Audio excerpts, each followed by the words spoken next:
On my light at. Roller coaster, it's not like that. And it's not that. Flexing.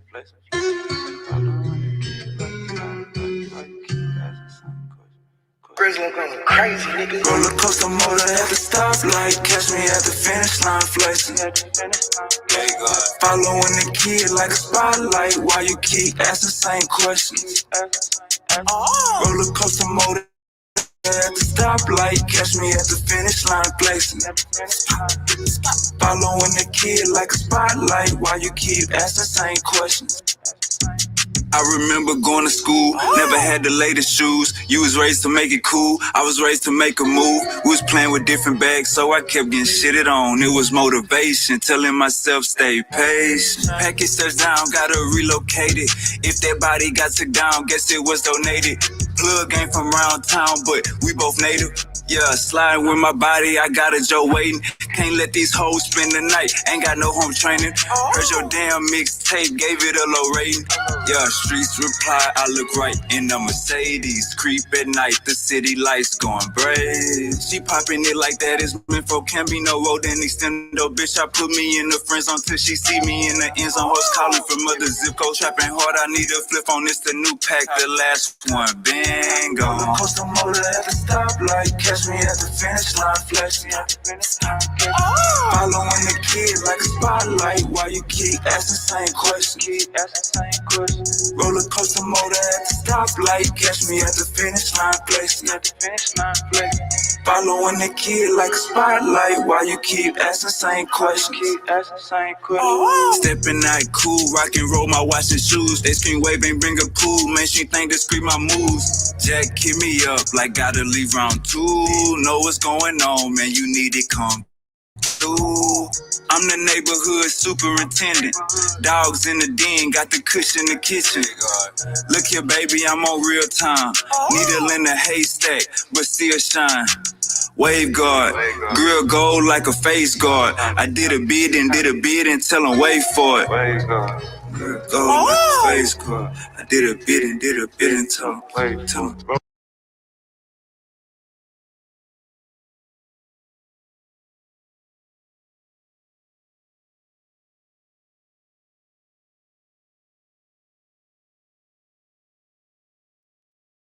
Y'all already know what's going on, goddammit.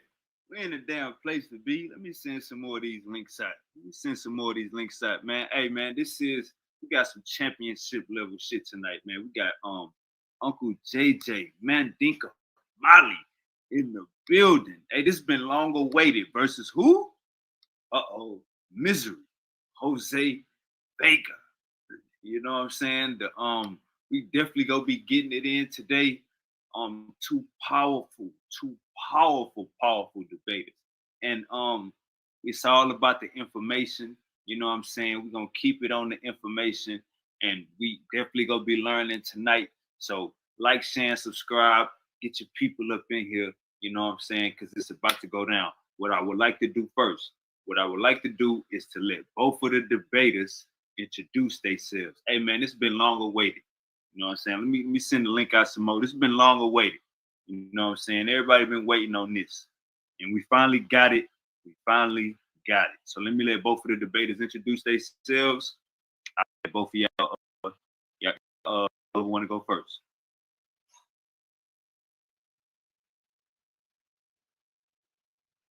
I think y'all got to unmute y'all mic.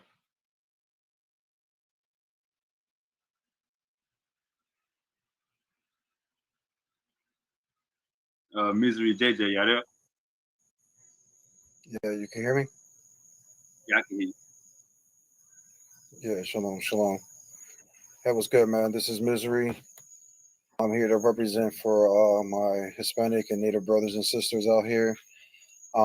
Today we're going to be discussing the Native American Tremite. I hear an echo. Native American. I do.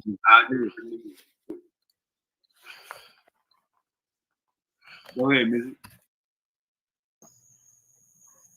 Yes, I'm going to be discussing about our Native Americans, Shemites, while my opponent is going to be trying to present.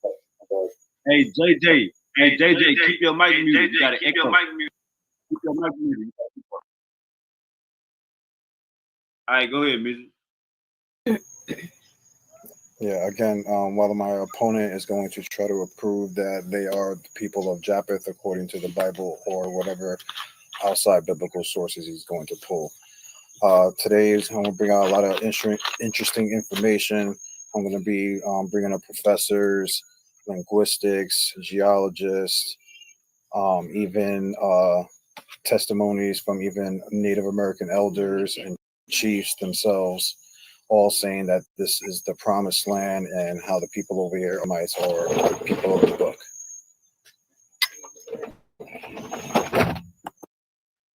All right, all right, this is just the introduction. I'm gonna mute your mic and I'm gonna let JJ go. Uncle JJ, the reason why I muted your mic. Yeah, you sound choppy, bro. You got the flow. Sound choppy. Can you hear me? Yes, sir. Okay. All right, ladies and gentlemen. Is this my opening or just an introduction? It's an introduction. Okay. Yeah. Well. Yeah. My name is JJ 7000, aka Mandika Molly. Creator of Lions Den. I've been in several debates. I know Jose Vega for over 10, 11 years. I don't know personally, but on YouTube and Facebook. And this topic has grew up out of the One West doctrine, where they're teaching that Native Americans are, from the tribe of Gad, and then these guys kind of splintered off, and then they created their own doctrine. Now they're saying that Native Americans now are all the Israelites. They're Shemites. So this is going to be the topic of this discussion, this debate. We're going to keep it respectful. I'm going to be coming with linguistics, genetics. I'm going to be going into cultural appropriation. Be bringing out people from the Native Americans, different tribe leaders that, are against cultural appropriation, that are mad at some of these One West doctrines, these camps that are disrespecting their elders and their culture. So, yeah. So whenever you're ready, bro. And yeah, I'm gonna leave the other thing alone about what just happened on the other channel. But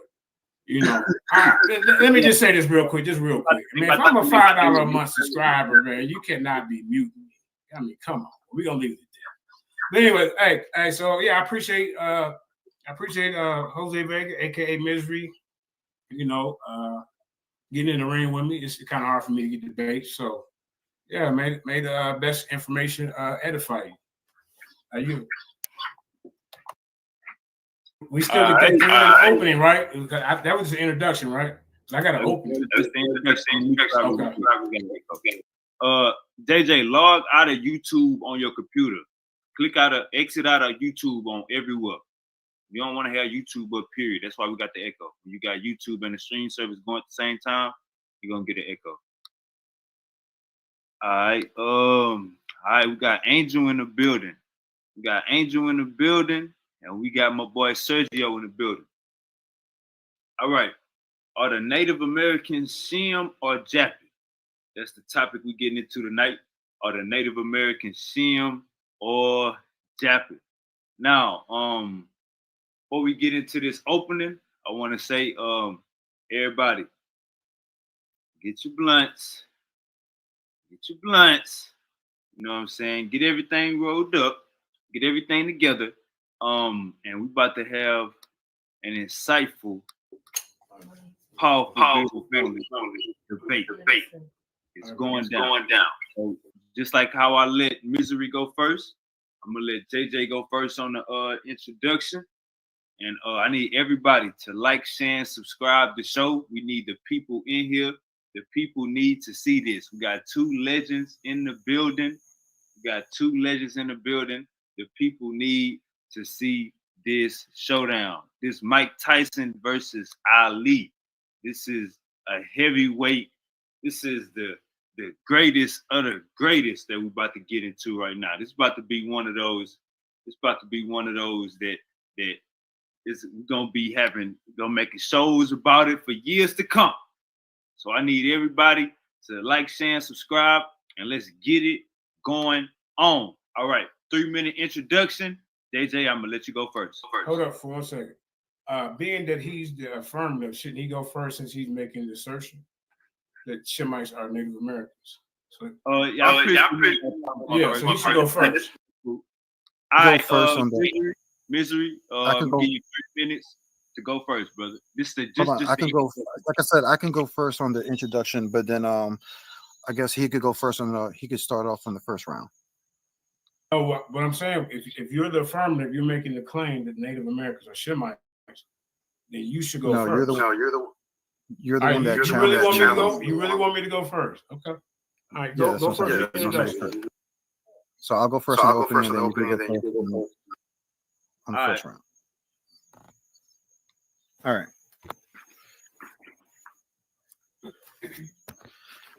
All right, ladies and gentlemen, tonight, like I said, I'm going to be discussing about how the Native Americans are from Shemites and about how this is the promised land. Now, in JJ's opening, you heard him say that he's going to bring out natives that are going to be speaking against this One West doctrine and how the One West got these natives thinking that, that natives are Israelites. Well, he's going to have to substantiate my whole first round when I'm going to bring out scholars and books that came out hundreds of years before the One West even came out with this ideology of natives being Israelites, when you have Christians and even Jews that I'm going to bring out. And the simple fact that we all know that there's a religion even called Mormonism, which are like 6 million deep today, that believe that Native Americans are Israelites, and they came out 100 and something years prior to One West. So I don't even know why he even brought that out in his opening. And second of all, he's going to have to substantiate about these natives that are speaking against them. Who cares if they're speaking out against us being Israelites or not? But what they're not going to be discussing is who they are biblically. You see what I'm saying? This is a biblical discussion about who are the Shemites and Japhethites. So I really don't care about him bringing out information about natives speaking out against it or not. Now, the problem the brother is going to have during this debate is after I start showing him all of these professors and linguistics and geologists of backing up a lot of these artifacts, these languages that were being spoken in Mesoamerica, all the way even to the Micmac tribe, which is all the way by Maine today, which is upstate New York, if you want to say. You know what I'm saying? He's going to have to go against the linguistic scholars that I'm going to bring out, showing you how he came out with a book, showing the world how people from Mesoamerica were speaking a Hebrew language. And not only that, a broken even Egyptian language, as they even claim. Okay. Then he's also going to have to show in my third round, when I'm going to start showing him about the language, when I get into the language over here, how we even have language which is called like the Old Negev, which even predates the Hebrew language, which they say that the Hebrew, the Phoenician, and the Arabic even comes from, which is basically is the prototype language, meaning the language that Abraham spoke in biblical times. And why we have those writings over here in the Americas, especially in places like Arizona. You know what I'm saying? So this brother's going to have a plethora of things being thrown at him tonight, and he is going to be staggered from the information. And I would love to see how he's going to try to prove biblically how the Native Americans over here are the people of Japeth. And with that, all right, Uncle JJ. He went for 4 minutes, so I'm gonna give you some extra time too. You know what I'm saying? If you want to go to 5, if you ramble off, I'm gonna stop you wherever you stop it. Uncle JJ, you got the floor. This is your opening.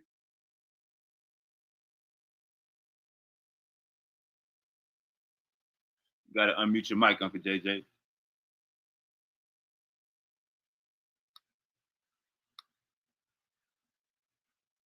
Uncle JJ, you gotta unmute your mic.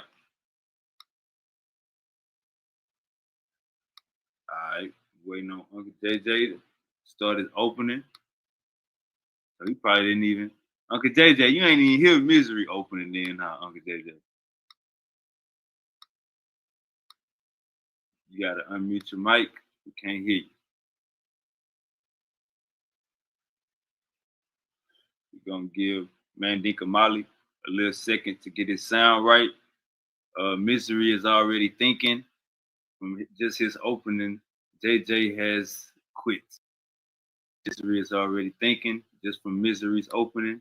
We think he made JJ quit. Okay, JJ look like he's back to life. Uncle JJ, are you alive? You gotta unmute your mic. We can't hear you. It's not unmuting. Oh, there we go. Man, this restream, I don't know about this, man. Can you hear me? All right. You doing the open? Yeah, let me do my opening. I want to share my screen in my opening. Okay, so I'm trying to share my screen. Let's see. Yeah, man. Come on. Let's see. All right. So first off, how many minutes I get? 4? Can y'all see my screen? Let me see if I can make it a little bigger. Yes, sir. Okay. Yeah. Yes, sir. Okay. All right. Now, first off, ladies and gentlemen, the guy is trying to change the whole concept of this debate. You're supposed to be proving that Native Americans are Shemites, Shemitic, Afro-Asiatic speaking language family. We all know that Native Americans have their own language family. They have no connection to any Afro-Asiatic Semitic speaking language family. So like I said, he up in there, you talking about the Mormon Bible? You're going to use the Mormon Bible? You can't even use the Bible because your narrative is already bringing you, saying that you're in America, Israel's in America. No scholar would, that in his right mind would come to a debate with this pseudo information. You see what I'm saying? So you can't use the Bible in this. And if you want to go to science, you're going to be in some trouble. So today we're here to discuss the cultural identity of Native Americans. And I'm excited to present my arguments of why Native Americans are not part of the Afro-Asiatic Semitic culture. My opponent may try to make a case based on some superficial similarities or misinterpretations, but the evidence will show that Native Americans have a distinct, Jose Vega, do you know what distinct is? A distinct and separate cultural, linguistic and genetic heritage. Linguistics is very important. The language family identifies the culture. So in my first round, I'll be discussing linguistic differences between Native American languages and Afro-Asiatic Semitic languages. Native American languages are incredibly diverse with over 150 languages, where Afro-Asiatic Semitic language belong to a specific language family with a distinct grammatical structure and vocabulary. So you don't know nothing about this. You're just up here running your mouth.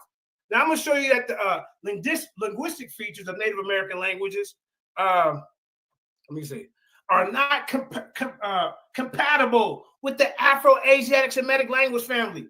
So how are you going to get up here talking about that you're going to prove that these Native Americans are Shemites when the language family don't add up, the culture don't add up, the location don't add up when you're trying to bring in the Bible. And then when you try to go to science, your head is going to get chopped off. Because in my second round, I'll be examining genetic evidence that supports the migration theories of Native American populations when they're coming from this Bering land bridge. See, these people are more Siberian and Mongolians and, connected to Chinese people. Now, if you want to tie that to the Bible, we know goddamn well that these Chinese and Japanese and Asian people, they're not Shemitic. Native American languages are incredibly diverse. Okay, I read that. Hold up. So genetic studies show that Native Americans are closely related to who? East Asian population, not the African or Middle Eastern population. You made it up. You ain't gonna have no goddamn general consensus believing this nonsense that he kind of come up here with. You can't use the Bible because you got your people already in America. And he said all the Native Americans make up the 12 tribes.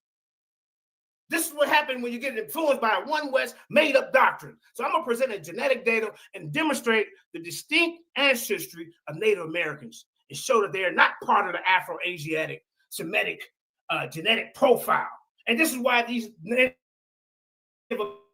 American leaders are mad. And you heard what he said? Well, I don't care what they think. but they're the leaders of your so-called Native American tribes. You're already out of pocket. See? And in the third round, I'm going to discuss the cultural appropriation and misrepresentation of Native American cultures by groups that claim that they are part of the Afro-Asiatic Semitic culture. Talking about the ISUPK, the Israelites United in Christ. These leaders are, these Native American leaders are pissed. You're disrespecting their gods. You're disrespecting everything that they stand for. You know, I'll highlight the harm caused by these claims and the importance of respecting Native American cultural identity. Which this guy who claimed at first he wasn't a Native American, he was a Mexican, then he was Hispanic, now he done went over there, he a Native American. This guy changed like a leaf blowing in the wind. He all over the place. And you would think you want to come to this date, we supposed to take you serious, bro? All right. You already messed up when you talking about Israel over here in America. How the hell you gonna use all right. And then you talking about JJ scared of that opening, bro? If you gonna be cheerleading for him, you better cheerlead for him when he got some good points. Because he about to get his head kicked off. All right. Let me continue. Hey, look, I gotta continue. That was 5 minutes. Yeah, but okay, but I'm opening, right? Oh, no, it's not. It's 5 minutes. 5 minutes. Yeah. We're gonna stop right there. All right. So, I'm tripping. JJ is starting first. All right. So, hey, everybody, appreciate y'all for tuning in. Like, share, and subscribe. We got the Mandika Mally, the People's Champ, JJ 7000 versus goddamn Debo, Jose Vega, Misery. Y'all might know him from the Ancient Watchman. Hey, it's going down. Tell a friend to tell a friend. Get your cup, get your yak, get your Kool-Aid, roll your blunt, get your bourbon, whatever you need. Mandinka Mally about to start it off. These are 15-minute rounds, by the way. So we're about to get a lot of information. So I just need everybody to see what's going on and take notes. You know what I'm saying? And at the end, y'all can come up and give y'all opinion. But let's get we're going first round, Uncle JJ. Yeah, I ain't got no problem with that, but I want to let the audience know I'm not the affirmative. This is what these guys do. If you're the affirmative, I'm not making a claim that Native Americans are Shem. You're supposed to go first, but you want to see what I got. But guess what? Well, if I go first, you're gonna have to answer what I'm bringing out. So let me. You make the mistake and let me go first. Here it is. Start my time. Start my time, family. Whenever you're ready. Let me get my screen up. Let me get the screen right. Hold up. It's still sharing, right? Oh yeah. Oh wait. Okay. Let me start off with this. Can you see it? Yes, sir. Yes, sir. All right, ladies and gentlemen. You said 15 minutes. Let's go. All right, ladies and gentlemen. Like I said, my opponent, man, he's out of pocket with this Israelites are in the United States. Israel's in Utah. You better be able to prove that one. Since you want to put the place and all the Native Americans, the Native Americans is goddamn whole 12 tribes. The crazy part, these Native Americans derive from other Paleo Indians that come over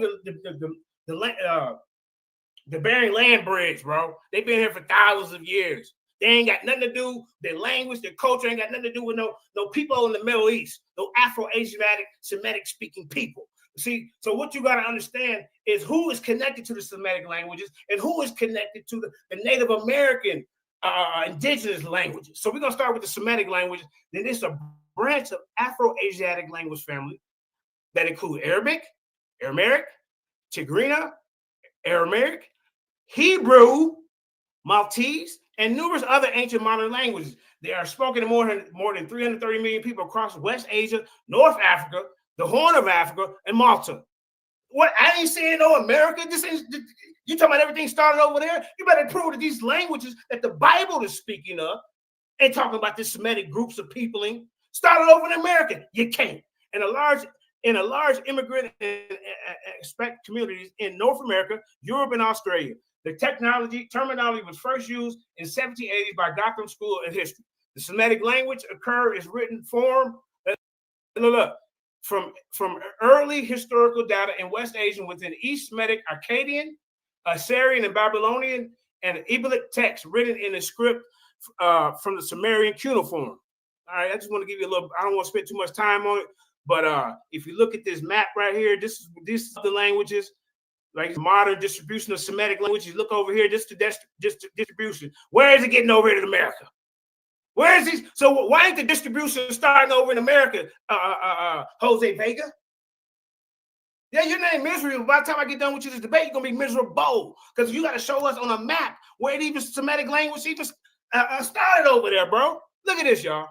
This is all over in Africa, man. This ain't got nothing to do with no goddamn America. Look at this. Let's go. Let's go. Y'all see this, man. Let me blow it up a little bit. Look, Libya, all this, bro. Going. Let me keep going, man. This 15 minutes. All right, let's see. Let's go fast. Let me get back to it. All right. Let's see. Stop sharing. Okay. Hey, stop my time for a second. Oh, wait. No, you ain't got to. We good. All right.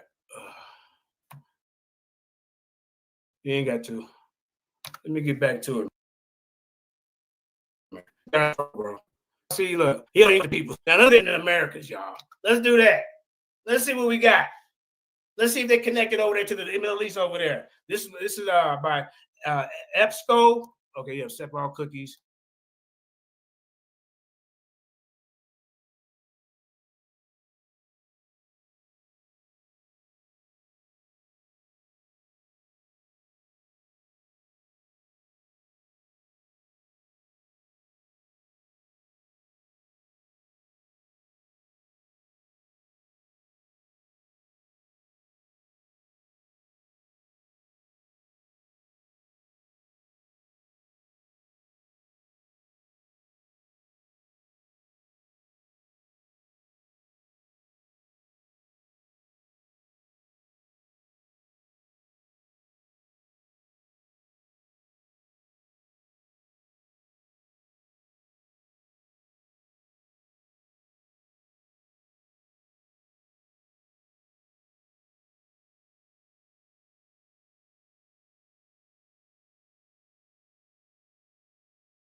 is another point in the Jewish Encyclopedia of a Jew that came here to the Americas claiming that the natives over here were, in fact, Hebrews. This is under the North American Indians, again, under the Jewish Encyclopedia. It says, Manasseh ben Israel, views were taken up by Thorogood and his Jews in America, London in 1650, and he was followed by the Apostle Eliot, and he in a publication 10 years later that their views referring to the North American Indians instead of the Mexicans or the Peruvians were adopted by Cotton Mathers, Roger Williams, and even William Penn S. Sewell also gave expression in 1697 to the same views in a special publication. Charles Bentley, in his journey of the 2 months tour, declared that he had found among the Delaware Indians tracing of Israelite origin, and James Adair and the history of the American Indians devoted a considerable amount of attention to the same view, which was accepted. Adair was followed by Jonathan Edwards. A special work was written by E. Bendunant, A Star in the West. Okay, now also it was followed by Ethan Smith. Wait a minute, Ethan Smith, James Adair, wasn't those the same books that I just showed you guys just earlier right now? Again, people, why are under the Jewish Encyclopedia are the Jewish people mentioning these books, people? This guy's going to have to start explaining that. Now, this is from a book called Christopher Columbus and the Participation of the Jews in the Spanish and Portuguese Discoveries by Mayer Kerslinger. This is by who, people? Let's go see. Who is that, JJ? Is that, Mayer Kerslinger, a Jewish man. Let's go see the same Jewish man in that Jewish encyclopedia. For those who don't know, he is also quoted in this the Jewish encyclopedia. But also in his book on page 96, it reads this, and it says, Montezino, who possessed a manuscript of Luis Lopez, the learned bishop of Quito, was convinced that the Peruvians were of Jewish origin. The view of Ronald and Gregorio Garcia that the aboriginals of America were descendants of Jews was maintained with many arguments in one hand the same year in 1650, independently by the Englishman Thurgood and by the Portuguese Jew Manasseh ben Israel. Wait a minute, you mean the same Manasseh ben Israel that we just read under the Jewish Encyclopedia? JJ, what are you talking about? Were you not prepared for this debate? Did you not know that the Jews and the Christians always been saying that these natives have been Israelites way before One West theology? What year was this? 1650? When did One West come up with this theory of this One West 12 tribe chart? What, 1969? Bro, you're like 400 years behind the information. Now it's time to catch up. And then over here, it says, now when it scrolls down, it says, informed Manasseh that he had mingled in South America with Jews of the 10 tribes. Manasseh's book attracted much attention, and it was translated into Latin, Spanish, Dutch, English, and Italian, and Hebrew. We can skip that. Right now, from the Lost Tribes and the Promised Lands, right, by Ronald Sanders. You know, it's funny, it quotes this, and it says that the same guy that we just read about, right, says this.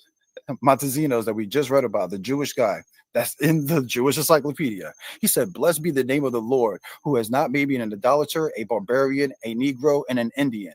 When suddenly he stopped, those Indians, he told himself, they are Hebrews. Now, the JJ also said that I was over here disrespecting elders and stuff like that. No. Nowhere did he said he had anything about him saying about elders. He said he had natives speaking against that. And I even told him in my opening round that I'm going to bring out my elders. We're going to bring out elders. We're going to bring out elders from and chiefs from different tribes. And they're going to back up my claims. Why would I disrespect my own people? But since you said I'm going to disrespect my people, I'm going to show you the complete opposite. Here is a book called This is What the Old One Says by Chief Riverwind. This is the brother right here. For anybody who don't know who this brother is, Chief Joseph Riverwind is he is a chief of the Arawak or Taino, or what you would call Puerto Rican tribe of the Jaguar. Okay. He wrote a book. And in this book, He even talks about how the Taino people have a prophecy about how we would be basically invaded by Columbus, by three canoes, and how they would bring our own book back into our existence. And he says this one. It says, the old one foretold that the three strange war canoes would come to our shores, that these war canoes will be filled with pale-faced, bearded men who were Higatui. I can't even pronounce that in the language, which translate to covered like turtles. The Latui would carry with them talking leaves, which would bring forth knowledge about the Creator. With the advert of these talking leaves, there will come a great destruction of our people and way of life. See, right here is a prophecy from our native tribes talking about how we would be invaded by these foreigners and how they would bring us basically the Bible back to our back into our existence. Also in the book, he even states this. He says that he said, I recalled having researched many different perspectives and arguments for the theory that the Cherokee of being Israelite descent. I can only speak from my experience and my memories of when this subject came up around the Cherokee elders. You see this, JJ? The elders. Let's go see what the elders say. Says several of the Cherokee elders from the Kuala boundary told me that they were descendants of Israelites. This is what the chief of the Taino people got when he went around fires, when he went to powwows with other chieftains. Okay, people? You know, and in this book, he also talks about the Navajo and how they have a prophecy about Christ, right? And he says that the old one look. Well, hold on. Matter of fact, I'm gonna just straight to the point. He said, "Wait!" The old chief exclaimed, "What is his name, so that we could remember him, that we could sacrifice our people, so that there is no greater honor among our people that to give our life for another." The spirit turned and looked at the old chief with an angel's voice, and the spirit said, "His name is Bright and Morning Star. Remember his name." Which were the words the spirit looked to the sky, whirled, and was gone as fast as a bolt of lightning. The old chief fell and kissed his knees, weeping and thanking the Creator, for he knew that his people would be healed, the way the old one say. Now, in this book, you have a prophecy from the Navajo of Christ. It says that this chief was told that his name was called the Bright Morning Star. This is before any colonizer. That's the whole point. Revelations 22:16. I, Jesus, have sent my angels and testified about these things to the churches, for I am the root and the descendant of David, the bright morning star. Now, JJ is going to have to rectify how the Navajo have a prophecy going back hundreds of years before the white man ever came on these shores, talking about this morning star that would basically sacrifice himself for the people. Called the morning star. Checkmate. The mysteries of the Mexican pyramids. From the Tower Bible in a manuscript written in Quiche in 1554. You hear that? 1554. That's literally like 400 years before One West came out. Several Mayan Indians and a Spanish translator, Padre de Zinos Jose Chene, had this to say. It is supposed in a manuscript that three great Quiche nations mention in particular that they are descendants of the 10 tribes of the kingdom of Israel, who Shalmaneser reduced to a perpetual captivity, and who find themselves and confined to Assyria, declared to immigrate. The actual text ran, these then were three nations of Quiche, and they came for where the sun rises, descendant of Israel. You hear this, JJ? This is in a manuscript. You know, anybody looks up what a main source is, a manuscript, a journal, all this are considered to be a main source. You have to get around this, brother. This is Navajo grandma, right? She's another elder that this guy claims that I'm disrespecting. And she even tells about the story. And she even says this, that these men is that they walked about the crucifixion of Jesus. Me and those in the wagon, and he said that Christ walked here, blessed the people, and had taught them, and had healed them, and blessed them. And my people and the DNA people, they walked and talked with Christ long. Look what she says right here. Long before the pilgrims came. You see that, JJ? So yes, we have many of our elders that speak about Christ and speak about being Israelites way before the white man even came over. And she's the Testament elder saying these things. This is from the Hopi. I can't even pronounce this brother's name. Guru Ratchapa from the Blue Star tribe, right? Of the Hopi. And he talks about a savior that will come who will lead the exodus of a people the exodus of a people into the next world, into the safe promised land. Doesn't that sound like Christ? Doesn't that sound like Christ bringing the people back to the promised land? They have a prophecy, beautiful testimonies of native elders saying this. This is again Joseph Riverwind and his wife. Tom.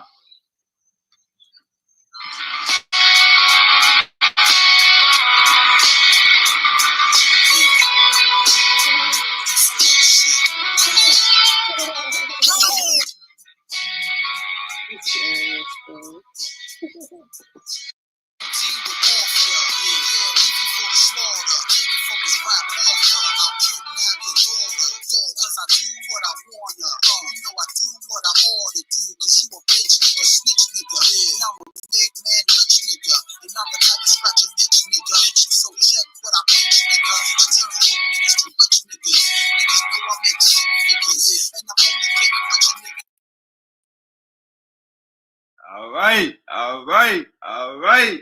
Man, it is going down, man. I need everybody. Like, share, and motherfucking subscribe, man. It is going down. Got Uncle JJ and Misery in the building. You know what I'm saying? Get everything you need to succeed. Get your pen and pad, because it is going down. All right, I'm gonna let Uncle JJ bring him back to the second. I'm gonna let Uncle JJ bring him back to the second. Look, I couldn't hear none of the rounds. Look, Hear this, JJ? This is hold up, look at this round. But it's okay. It kept breaking up. But that's okay. Look, right here. Look right here. I kept telling you it's breaking up. Look right here. Look. Can't hear nothing.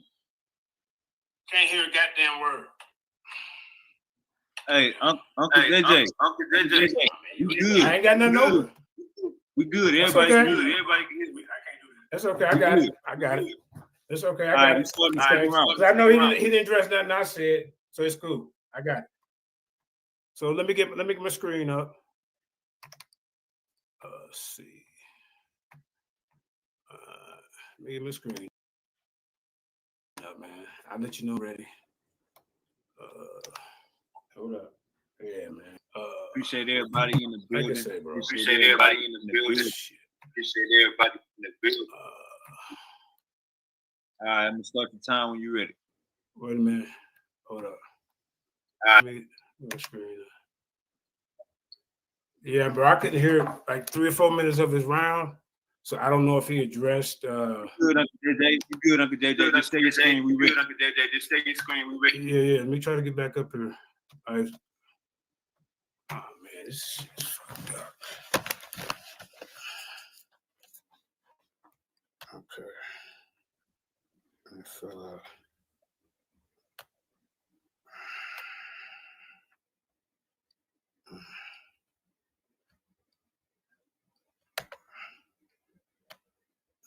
And by the way, happy Mother's Day to all.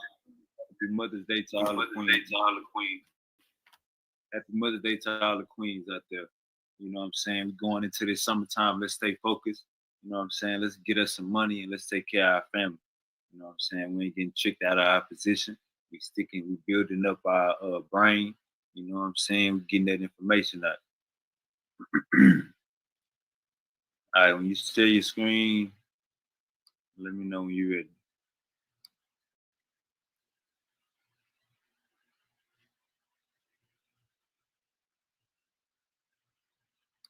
All right, they going in on the chat.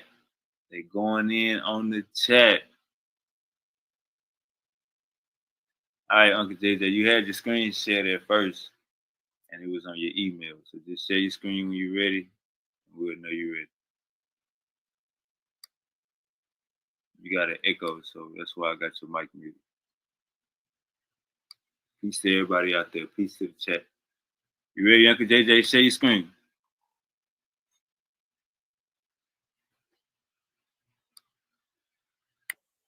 Yeah, now, bro. Is my screen sharing?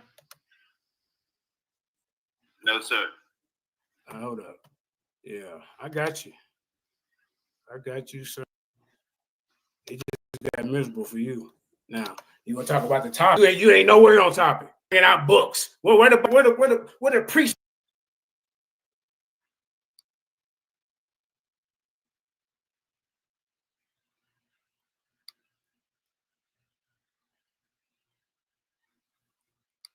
Hold up. What happened? JJ, unmute your mic. All right, go ahead, JJ. All right, come on, man. I ain't used to this restring. Now, let me get back. Hold up. Y'all finna bust and shit. Come on, bro. I mean, you gonna have to do better. Hold up. You gonna have to do better. Can y'all see my screen? Yes, sir. Can I? Yes, sir. All right. Man, come on, man. That was miserable, and I was able to sit through and watch. You come up here with books about what some other cat said. Man, we don't do that in debates over here, bro, or anywhere else. So let's look at this, y'all. This is a history of Israel, Native Americans by Louis Y. Avery, Fort Worth, Texas. You know, it has always been my belief that Native Americans were descendants of Japhet, one of the three sons of Noah. This article states that peoples and the nations of Japhet were Simeon, or Crimea, Germany, and these peoples, Denmark, and the peoples of Capethians, Armenians, Turkey, possibly Tuscat, Georgia, and her peoples, Russia, and the Russian people.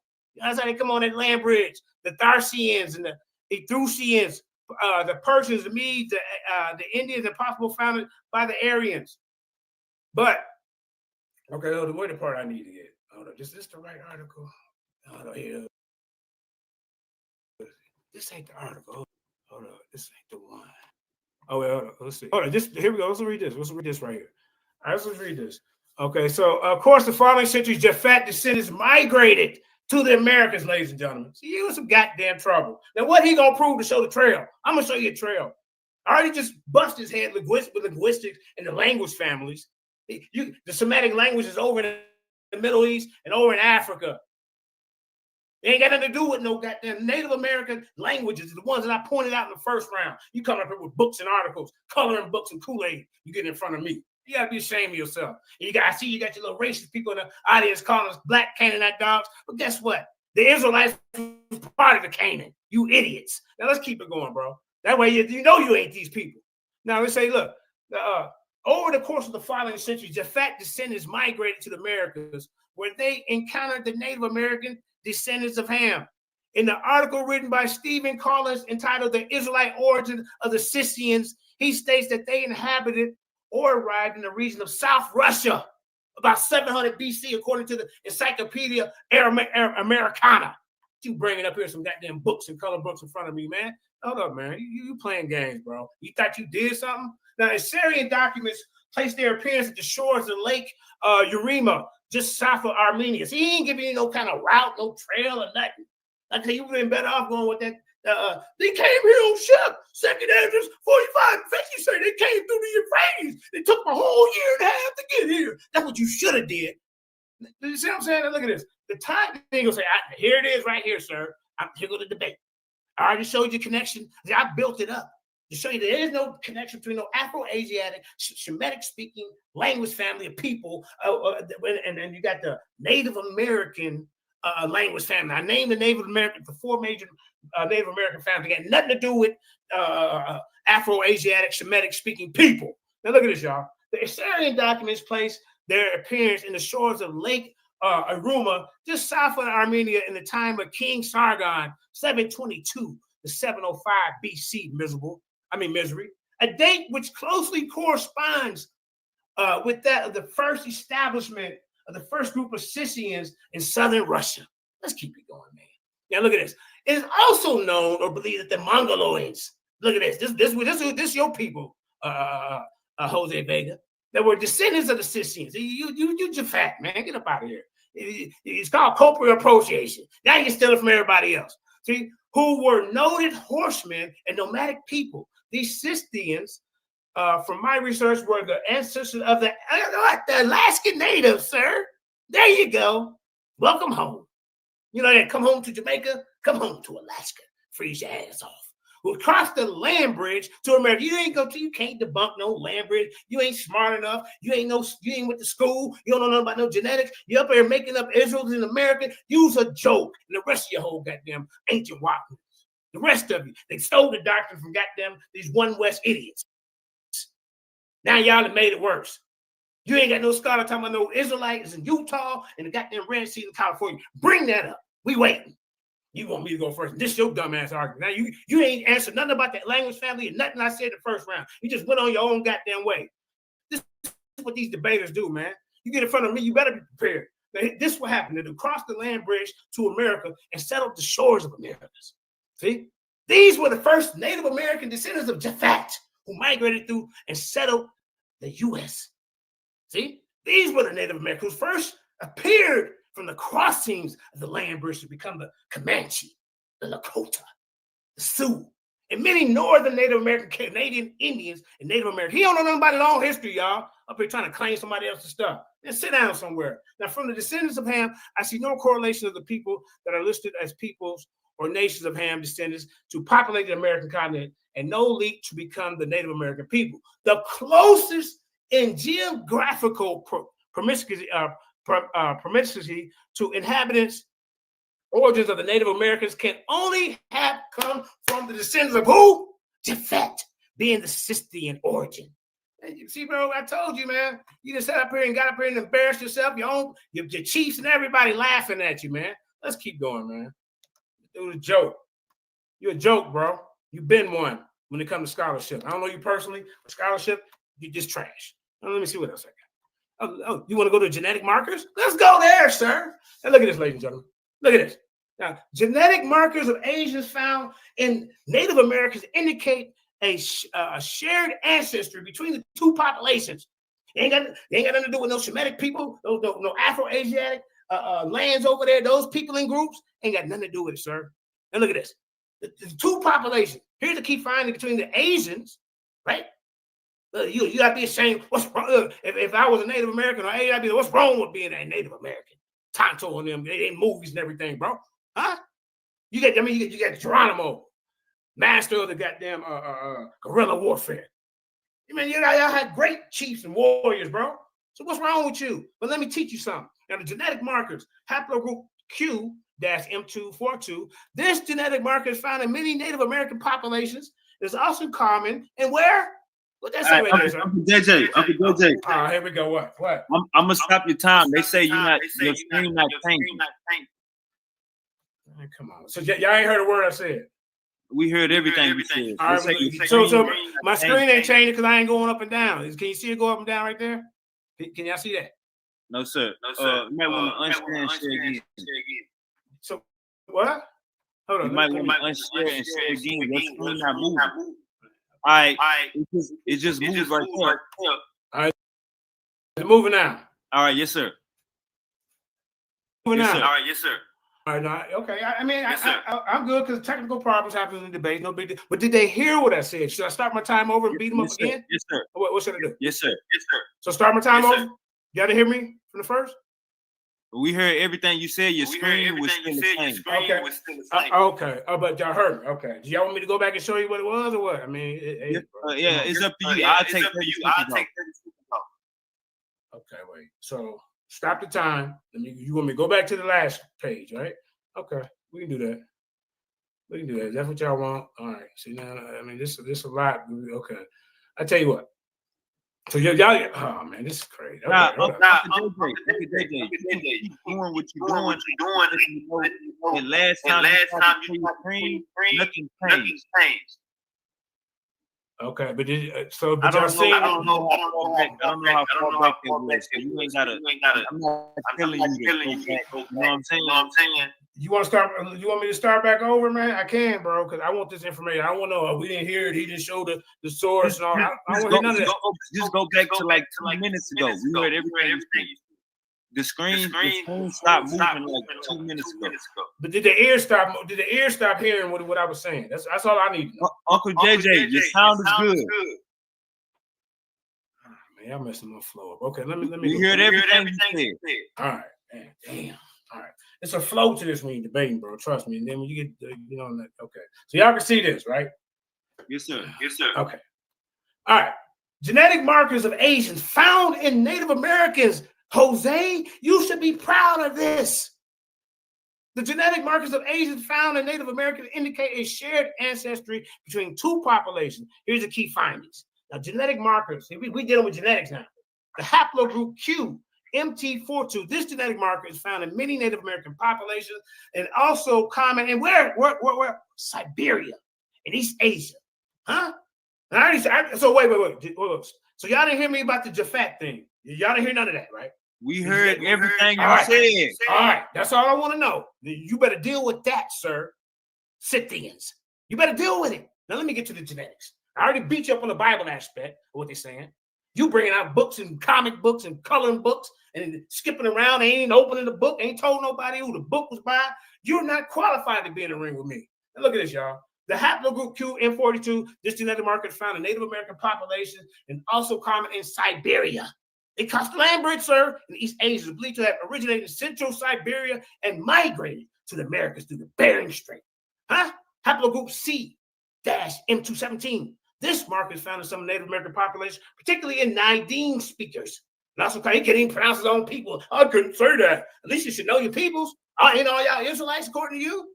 Which one of y'all, matter of fact, which one is Judah? When you get back on here, you get on here and tell us which one of these Native Americans is Judah, and I want to know who goddamn Issachar is too. Huh? Now look at this. Now, also common in Siberia and Mongolia. Man, be happy who your people is, bro. I'm sure they got some nice looking Mongolian women over there. Siberia, shit. No, look at this. The autosomal DNA. Now look at this mother and parent going on. Studies have shown that the Native Americans share a significant amount of autosomal DNA with East Asian population. Ain't got nothing to do with no Semitic, Afro-Asiatic, Semitic people in groups. The language don't even add up, man.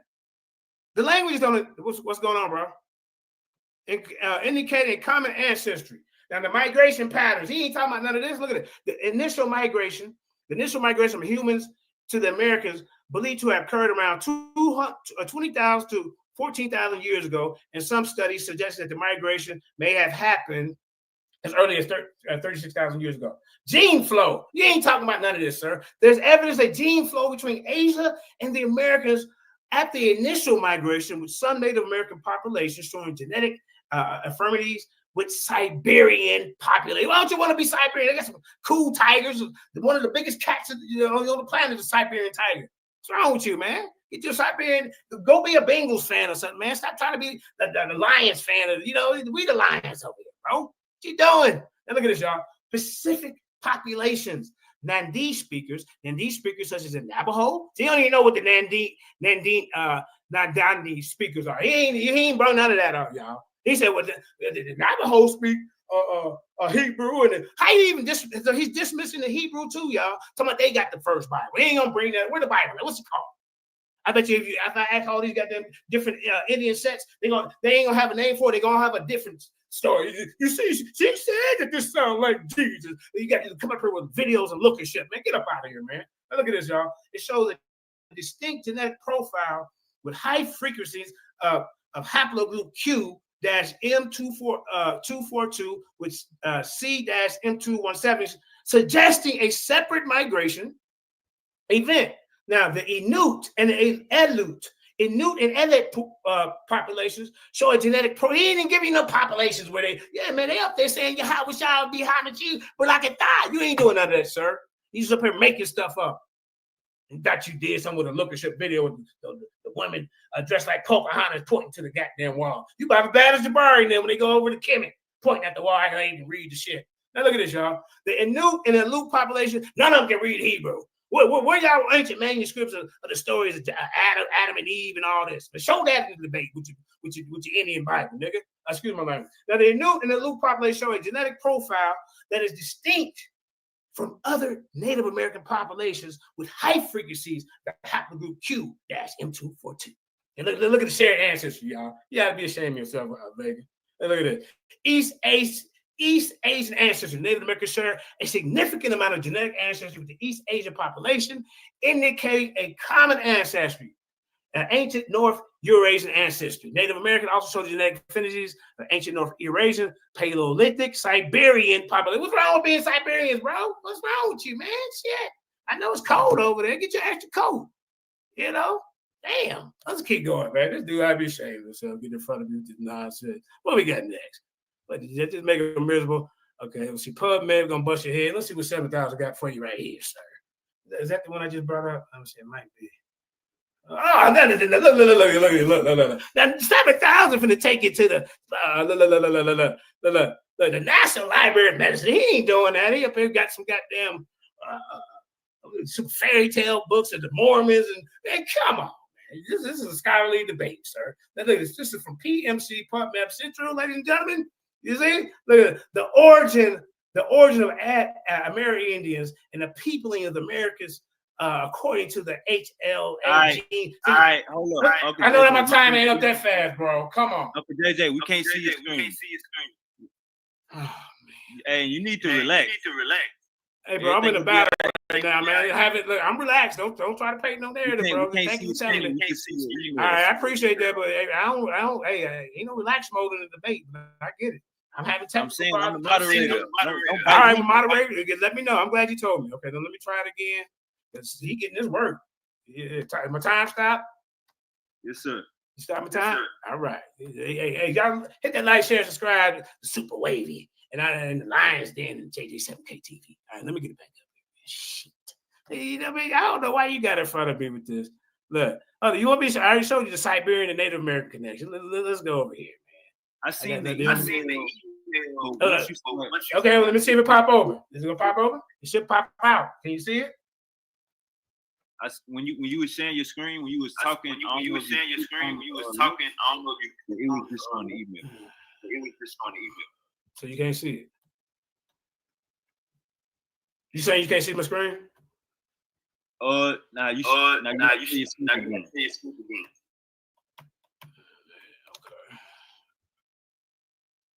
It's really stopping my flow. Okay. I stopped the time. Everything good. Okay. Yeah. I stopped the time. Everything good. Hey, Titan McClocker. Yeah, you my number one fan. I know you are. I know you are, sir. It's gonna be okay. It's gonna be okay, my friend. I'm gonna teach you who you are. Now, can y'all see this? Can y'all see this? Yes, sir. All right. Now, see, I know you're in the audience, man. All you know, these is your people. I mean, I know you want to be us, the lion, y'all tigers. Be a Siberian tiger, bro. Now look at this. The origin of, wait a minute. The National Library of Medicine, y'all. The National Center of Biotechnology Information. See, I'm bringing you something that he ain't doing, man. Look at these credited, look at it. These are the top stuff. As a library, NLM provide access to scientific literature. You see what I'm saying? What are he doing, man? You get a disclaimer with it and everything, y'all. You see this? Come on, man. Look, you got to ring with the champion, man. Now look, the origins of American Indians. See, I know you hoping we won't be able to see this. Too bad. Now look at this, y'all. The origins of American Indians and peoplings of the Americas, according to the HLA gene admixture with Asian and Pacific people. You see, man, this is bad. Look at it. The classical three-way theory of American peopling through the Beringia was based on a mixed anthropological and linguistic methodology. See, the use of mitochondrial DNA Y chromosome and the DNA markers offer different results according to the different markers and methodologies chosen by different authors. At present, the peopling of Americas remain uncertain regarding time of population, number of people, waves, and place in people's interest, among other related issues. In the present review, we have gathered most available HLR data already obtained by the first Native American population, which which raised some doubts about the classical three waves American people hypothesis. In summary, our conclusion is Northwest Canadian Athabascans have a gene flow with close to neighboring populations, the Amerindians, the Pacific Islands, including East Australians and Siberians. There they go again. Beringia was probably not the only interest of people of America. Pacific Ocean boat trips may have contributed to the HLA genetic American profile, or the opposite could be true. The American Indian interest to the American may have been different to that of the Athabascans and the Eskimos. Where is these Semitic speaking of goddamn Eskimos at? Is they Judah? I mean, I remember Deacon Akai said they was Israelites too. Y'all done got him. This is where y'all got this mess from. And the American Indians may have been in their lands before Athabascans and Eskimos, before they present altogether different set of HLA-DRB1 frequencies. Now, the American Indians show a very, very particular alleles. Almost all are shared with other Amerindians. This ain't got nothing to do with, look, y'all, this ain't got nothing to do with no Semitic speaking people. Man, bro, stay in your lane. This is the Athabascans and the Pacific Islanders, including East Australians and Siberians. There they go again. Our result did not support the three-wave model of American people, but another model where the people interest is not only Beringian, so look, not only Beringian, they ain't discredited, but also Pacific Coast, reverse migration, America to Asia, is not discarded, and different movements of people in either direction in different times are supported by the Athabascan population admixture with Asia Pacific population of the American Indians. Let's get 2 minutes. Here, look. The first American, okay. So the first American Indian natives are postulated to have come from Asia through the Bering land bridge between 30,000 to 12,000 years before the present BP. These conclusions have been based on cultural, morphological, and genetic similarities between American and Asian populations. Both Siberia and Mongolia have been put forward as most likely the place of origin in Asia. Now look at this. Greenberg first postulated the triple migration theory in explanation 1 for explaining the peopling of the Americas, the Amerindians, the South American Indians, and the Eskimos, and they go through a list of them. But the authors postulate not only a wave coming from Mongolia, North China, now you coming from all of China, nigga, as giving rise to the first Native American ancestors. You want to pop on 2, 3 so you can see where the goddamn source comes from. So you can see something there with your lip poked out. Now look at this. You ain't showed us nothing, man. Here go the sources for this information here. I'm gonna get more into it. You got Crawford, the origin of Native American evidence in the archaeological genetics, Cambridge, 1998. You got Coleman, C.J. Sambuddin, N, and the E mitochondrial DNA analysis of Mongolian population and the implications for other New World founders' genetics, 1996. You ain't bringing out this type of information. You're bringing comic books. You're coming up with assertions. You're coming up here talking about, God dang it, Israel's in Utah. And because somebody pointed at the walls, don't that sound like Jesus? Jesus. Man, come on, man, get up out of here with that nonsense. You don't even believe in the Bible the way it's even constructed. Because guess what? If you did, you wouldn't be saying Shemitic-speaking groups of people are now the Native Americans who got their own culture, who got their own language, got their own history, who got their own gods. And they're pissed off. And then the next round, I'm going to go to the cultural appropriation of these other cults out here taking that history away with the ones that you're ashamed of. Get up, man, don't ever get in front of me with this nonsense, bro. I don't care what your peanut gallery and the rest of you goddamn coons is rocking with him, saying it honest. Won't none of y'all get in the ring and he get beat up. And look at this, y'all. Here goes some more sources, y'all. Look at this. Look at this. Sources, references. Yeah, I can tell you where to go to PhD for y'all. You ain't ready for me, man. You better source something better than what you did that first round. The videos don't count. All right. Y'all know what time it is. All right, Misery. Going into the bottom of the second. Misery, you got the floor.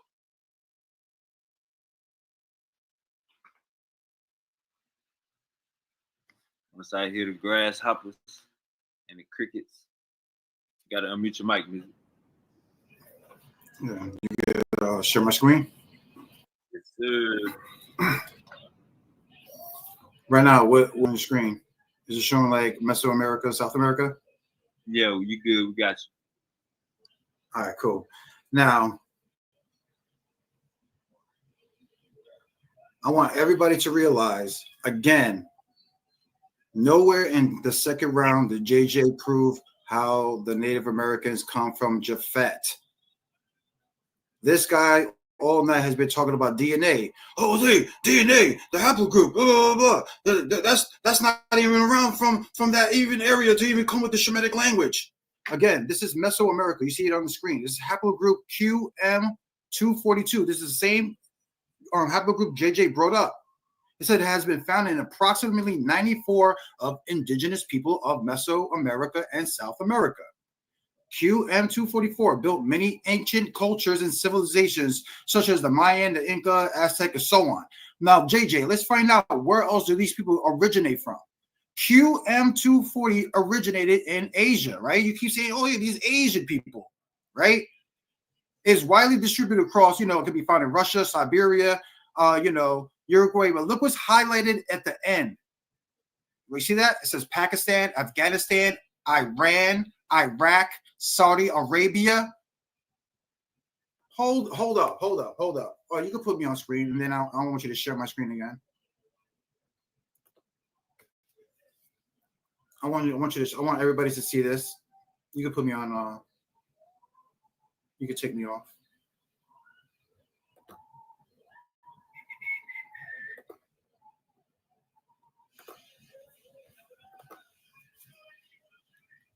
You can see me on the screen? Yes, sir. Yes, sir. How come I can't see you? So y'all can see me. Right? Now, during his second round, I want everybody to realize this. Hold up. Nah, we can't see.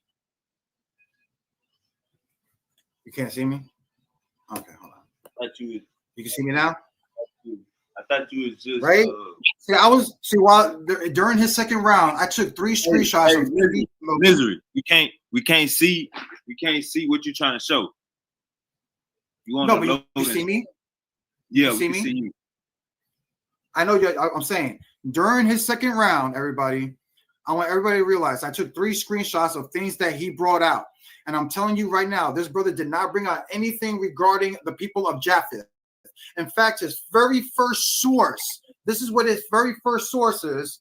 For anybody don't remember, this is the source that JJ pulled up on the second round right here. Let's read that again. He said this. It says, plus, to say that over the course of the following centuries, Japheth's descendants migrated to the Americas. Right? America, where they encountered the descendants of Ham. You see that, people? Ham. So wait a minute. He debunked his whole theology of being from Japeth, when his own source showed that the migrated from the Bering Strait came from and migrated to these Native Americans who were Hamites. Poor scholarship. Next point. Well, this is crazy, right? His whole thing about the haplogroup, the Q42, disgusting. And it says the genetic marker is African populations is also common in Siberia and East Asia. It's been the Americas, it's from the Americas through the Bering Strait. The Bering Strait. Everybody saw that in my first round. I brought up how the Jewish Encyclopedia claims that the people that crossed the Bering Strait came from where, JJ? See, this is what I don't know. He might have mental issues. Maybe he's forgetting things. But all he just showed by keep bringing up the Bering Strait, we're having a biblical topic about who these people are. And I'm showing them how the Jewish Encyclopedia is showing that the people from the Bering Strait are who? Israelites. But your source talks about these people. Let's go. The third screenshot. And this is what I'm talking about. He dug himself in the grave when he brought out this source.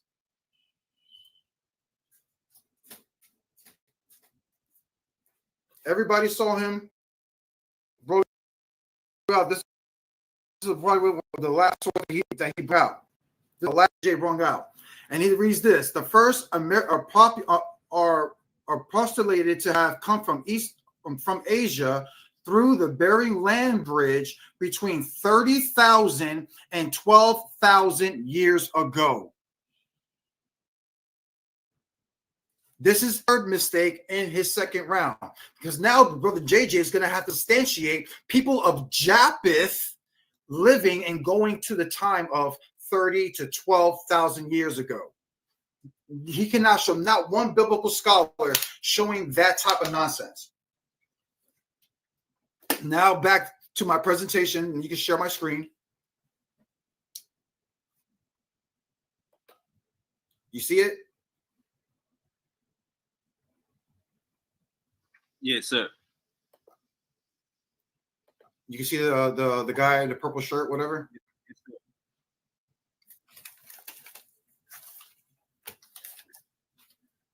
Huh? Yes, sir. Okay, cool. Now, for the brother JJ, now he's going to love this, because this guy approached the Sakari camp, and he's a native elder from the Mashapequa tribe. And this is what he says. He says when he went to the elder from Sakari, you know, he says Israel is what part of Israel? He says Israel that is here, right? On this side of the earth, Massachusetts. This is what this elder was saying to the elder of the Sakari. He said, absolutely. Everybody thinks that Israel is somewhere else. And he says, you're saying that this is America? Then why do you believe this? This is what Alzar asked the guy, right? He says, why? I know that because 10,000 years ago, they found an ancient rock from my tribe. And the language on there is the same language as the Hebrew language. This is what this native brother said, right? Now, hold on. Let's go to another one. Ooh, man, this is getting interesting. This is getting interesting. Wait, you can still see my screen? Yes, sir. Yes, sir. Now, you can see this right here. It says The 10 Tribes of Israel by Timothy R. Jenkins. Now, this book basically backs up what this elder just told the Sakari leader of the Sakari camp, Alazar. Okay, this is from the book, The Tribes of Israel by Timothy R. Jenkins. It says, it is among their principal and beloved men that they have it passed down from their ancestor. That book, which the white people have once was theirs. That while they had it, they prospered exceedingly, but that the white people bought it of them and learned many things from it. And while the Indians lost their credit, offended the Great Spirit, and suffered exceedingly from their neighbors.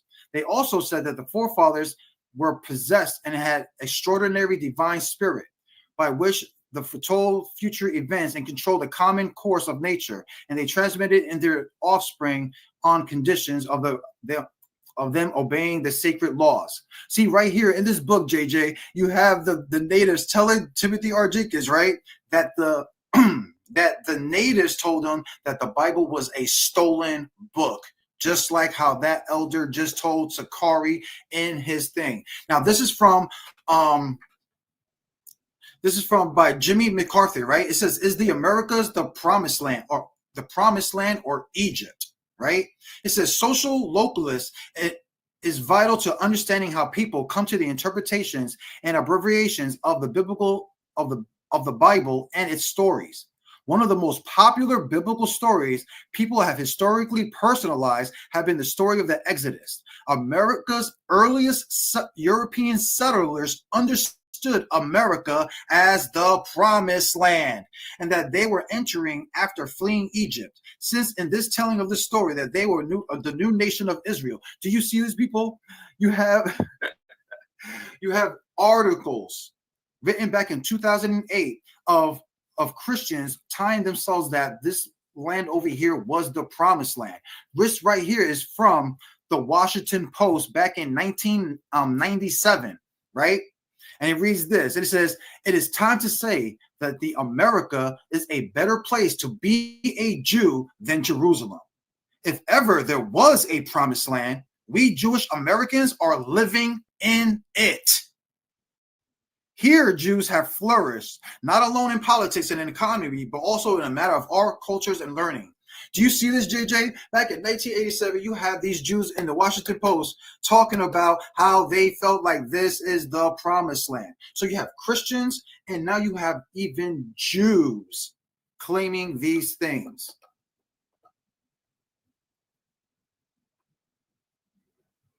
Now let's talk about linguistics. For everybody, this is Brian Stubbs, right?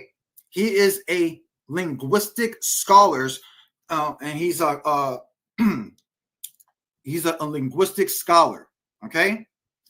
And it says this: in exploring the exploration power of the Semitic and Egyptian and Uto-Aztecan, published by Rover Publishing. This book is solid and full of technical details, and trained linguistics can really sink their teeth in. Brian Stubbs have toiled for decades as one of the foremost Uto-Aztecan linguistics on the planet. Many thought his highly acclaimed 2011 Uto-Aztecan, a comparative vocabulary, would be his magnum opus. Turns out that it was only Brian Stubbs' warm-up act. All of these years, he has been patiently gathering massive data that shows profound Semitic and Egyptian influences in the languages families spoken by the Utes, the Shoshone, and the Northern Uto, the Nahuatl, and the south of Hopi, and in between. This is a revolutionary. Oh, hold on. Oh, one back.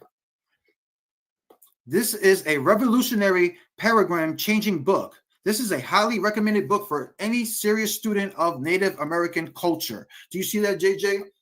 See, I don't have to talk about and bring up Google Scholars or bring up things that you pasted on your little laptop. I can actually show the people the names of these scholars, where they come from, and what they said out of their own book. And out of that thing, that linguistic scholars said that the language of the people from Mesoamerica was Semitic and Egyptian, okay? Broken Egyptian, okay? Now, this is from the History Channel. And everybody don't know about this. Now we're going to talk about geologists and more linguistics. This right here is a forensic scholar, a geologist named Scott Walter, right?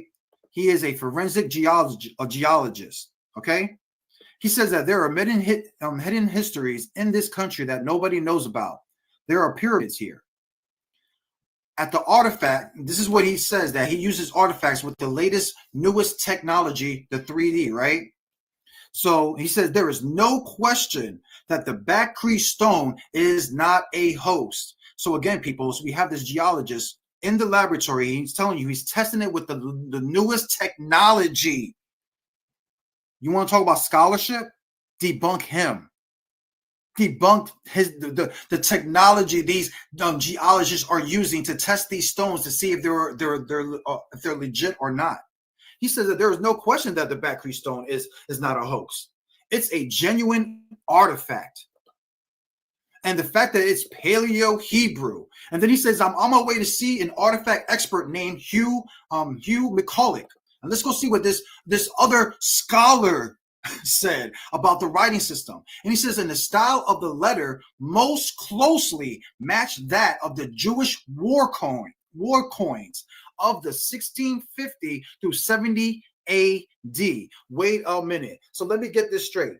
So we have this geologist who takes the Bakri stone and dates it around the 1st century AD, brings it to Hugh McCulloch, a linguistic scholar, who shows you how this ties back to Jewish war coins going back around the same time period.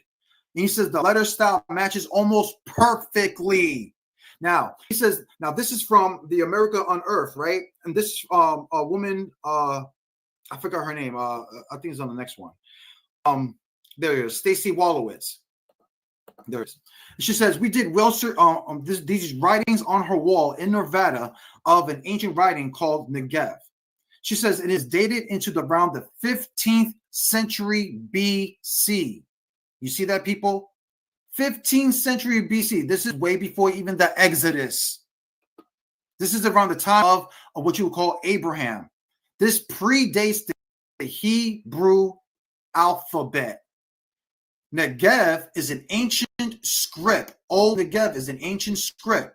Experts believe it was developed by ancestors of the biblical Abraham, who worked in the Egyptian mines. Some consider Old Negev to be the precursor to the Phoenician, Paleo-Hebrew, and early Aramaic scripts. And he said it reads from right to left. Do you see this, people? This is what, see, I don't have to keep talking crap like JJ's talking about. I can just show you people what the geologists and what the linguistics are saying out of their own mouths. As you can read it for yourself, what they're saying out of their own mouths. That this language was found in America, Old Negev language, going around 15 BC, and it predates the Paleo Arabic and all that, and it's the predecessor, meaning these languages come from it. So if the languages, you just got to talk about, JJ was talking about languages, it's talking about the language actually began over here. I don't know what my is thinking of. Tom. All right. Hey man, we is at that halfway point. Hey man, if you stop wearing shirts, if you're tired of wearing shirts that say just shirts, if you're tired of wearing a jacket that say just jacket, if you're tired of wearing pants, the name of the pants is called pants. If you're tired of wearing goddamn clothes that's just called clothes, if you're tired of wearing overalls and them big baggy clothes, man, come to Pine Club, man. We got everything you need, you know what I'm saying, to get fly. Hey, man, you wear my clothes, you will get that job interview. You got some Pine Club, man, you will get your blessings. Man, you cop some Pine Club, you will get some money in your pocket, and you will get that crush that you need. You cop a Pine Club hoodie. All right, we're going to Uncle JJ. This is halftime. Uncle JJ to open up the third.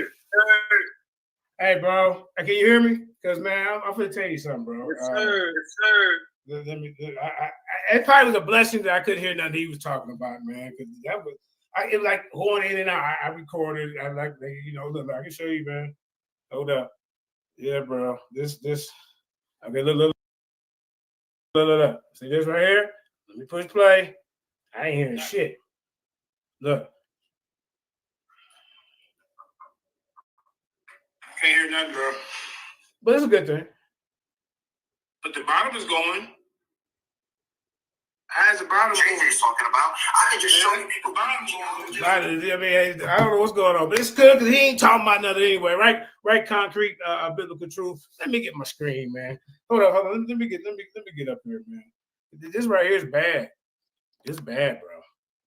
You doing lookership. Sir. Yeah. Hold up. Let me get ready here. Damn, man. Don't start my time yet. Hope y'all enjoying the debate. You know, I love the battle. Yeah, man. Let me.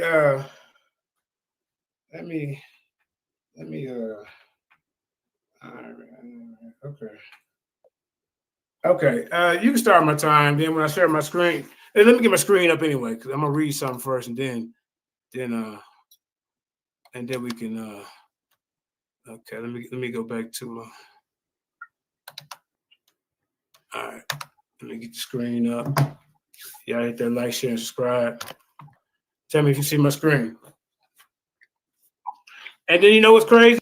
I could put this. You know, he probably won't talk about nothing. Okay. You know, I guess PubMed ain't an article. Hey, look, you can pull it right. I pulled PubMed right up, and he crying about that. You crying about PubMed? Look, bro, you couldn't see that. I transferred to my email so I can show it on my screen. As my time started yet, bro. Can y'all hear me? I'm gonna start when you're ready. I can see the article. I'm gonna start when you're ready. Okay, but no, he crying about because I transferred him over my articles and journals from my email to the screen. It's not my fault. You got somebody to do yours, bro. All right, I started the time. Stop crying. Bring some real articles. All right, I started the time. Yeah, start my time, man. And let me read you something real quick, bro. I mean, you sit up here making stuff up. Hold up. You sit up here making stuff up. You already got beat up. Yeah, let me read you something, man. You know, now see, there are several reasons why Native Americans are typically classified there are several reasons why Native Americans aren't typically classified as a Semitic-speaking people. Let's start with the basics, Jose Vega. Semitic languages are part of an Afro-Asiatic language, which I've been telling you through the whole debate, which includes languages like Arabic and Hebrew. Native American language, on the other hand, belong to a various language family and isolates that are distinct from Afro-Asiatic. For example, the linguistic diversity among Native American groups is vast, with language like Navajo, Cherokee, and Kunet having their own unique grammatical structure and sound. Jose Vega, you don't know nothing about the languages. How you gonna put a Semitic speaking group over in goddamn America, man? You making stuff up, looking bad up here, bro. You goddamn videos and shit, people pointing at the wall. And you want to try to cry because I'm transferring over my articles from my email of medicine to the screen. That ain't gonna save you. But like I say, additionally, historical and cultural contexts of Native American communities are shaped by their own distinct traditions and migrations, separate from the origins and developments of Semitic-speaking peoples. The differences in language, culture, and history are key factors in distinguishing Native American groups from Semitic-speaking populations. I mean, what else, man? This dude, man, in my time. I mean, for real. Now, here's a. Okay, I'm gonna talk about your Back Creek Stone. Now, here's a list of books that have made claims about ancient Israelites or Hebrews in the Americas, but have been disputed and debunked by scholars. Keep in mind, this is an extensive list. The Book of Mormon, which he gladly brought up in the beginning of the debate like an idiot, a key to the American Door by Haley R.P. Pratt. Uncle JJ, it's still on the PubMed page. The annals. Hold up. What's going on? It's still on the PubMed page. Yeah. I was reading from my notes. I was gonna get into. Okay, bro. Listen. My bad. Yeah. All right, hold up, man. Can I get my time back off that? Man, hold up, man. Yes, sir. Sorry about that. I thought. Okay. It's okay. It's okay. Let me go back. Stop my time for a second. All right. Let me just get to. Hold up. Stop my time. So you was trying to show the PubMed page right now? Man, this throwing me off. Bro, this throwing me off. It's throwing me off. Now it fell off the screen.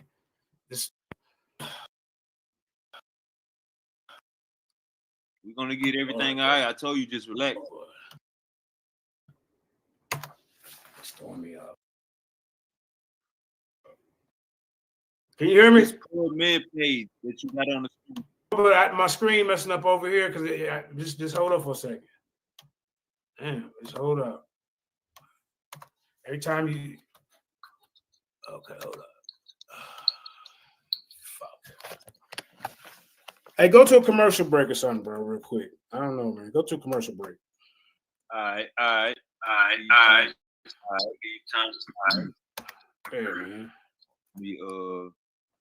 All right, hey man, everybody like, share, and subscribe. The goddamn show, this debate is going good. We're going into this third round.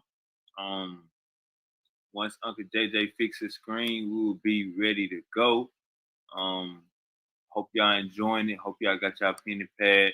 Hope y'all making the most of what these brothers is bringing out. All right, Uncle JJ, is your screen froze? When my flow get messed up, then I hit another button, and then now it's fucking up. So just let me get back on track, please, man. Because just because this messing up, this information is kicking your ass, bro. So I don't want to hear nothing.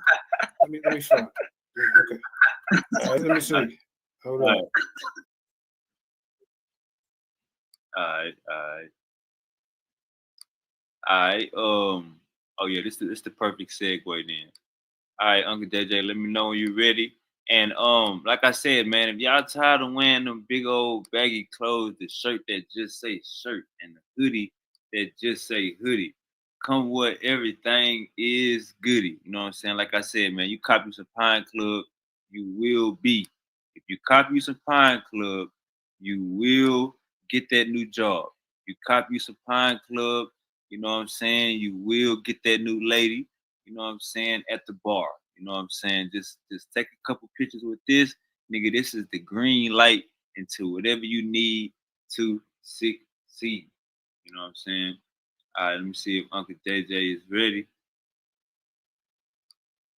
All right, Uncle JJ, you ready? Can you see my screen? All right, Uncle JJ, you ready? Yes, sir. Is my screen up? Yeah, since you want to show a little video. Yes, since you want to show a little video, I got one for you, buddy. Hold on, let me there. Since this is a video debate, let me get a 3-minute video. Your whole PowerPoint been videos.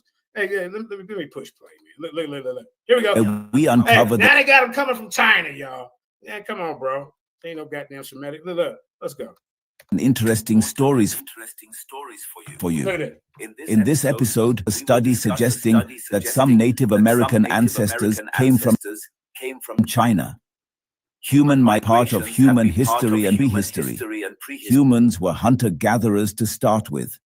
And even with development of agriculture, the migration went on due to a variety of reasons. And study of human migrations as a whole sometimes yields fascinating results. A study has now found that some of the ancestors of Native Americans in the Americas included people from China.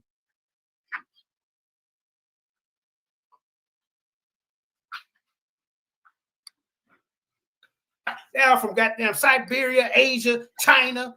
Man, what are you doing, bro? Be proud of your ancestors. Stop trying to be us. Stop trying to be in an Afro-Asiatic, Semitic people speaking people group. Don't do that, bro. Look, learn and listen. That's what you do. We're coming up with comic books. Hold on, is it playing?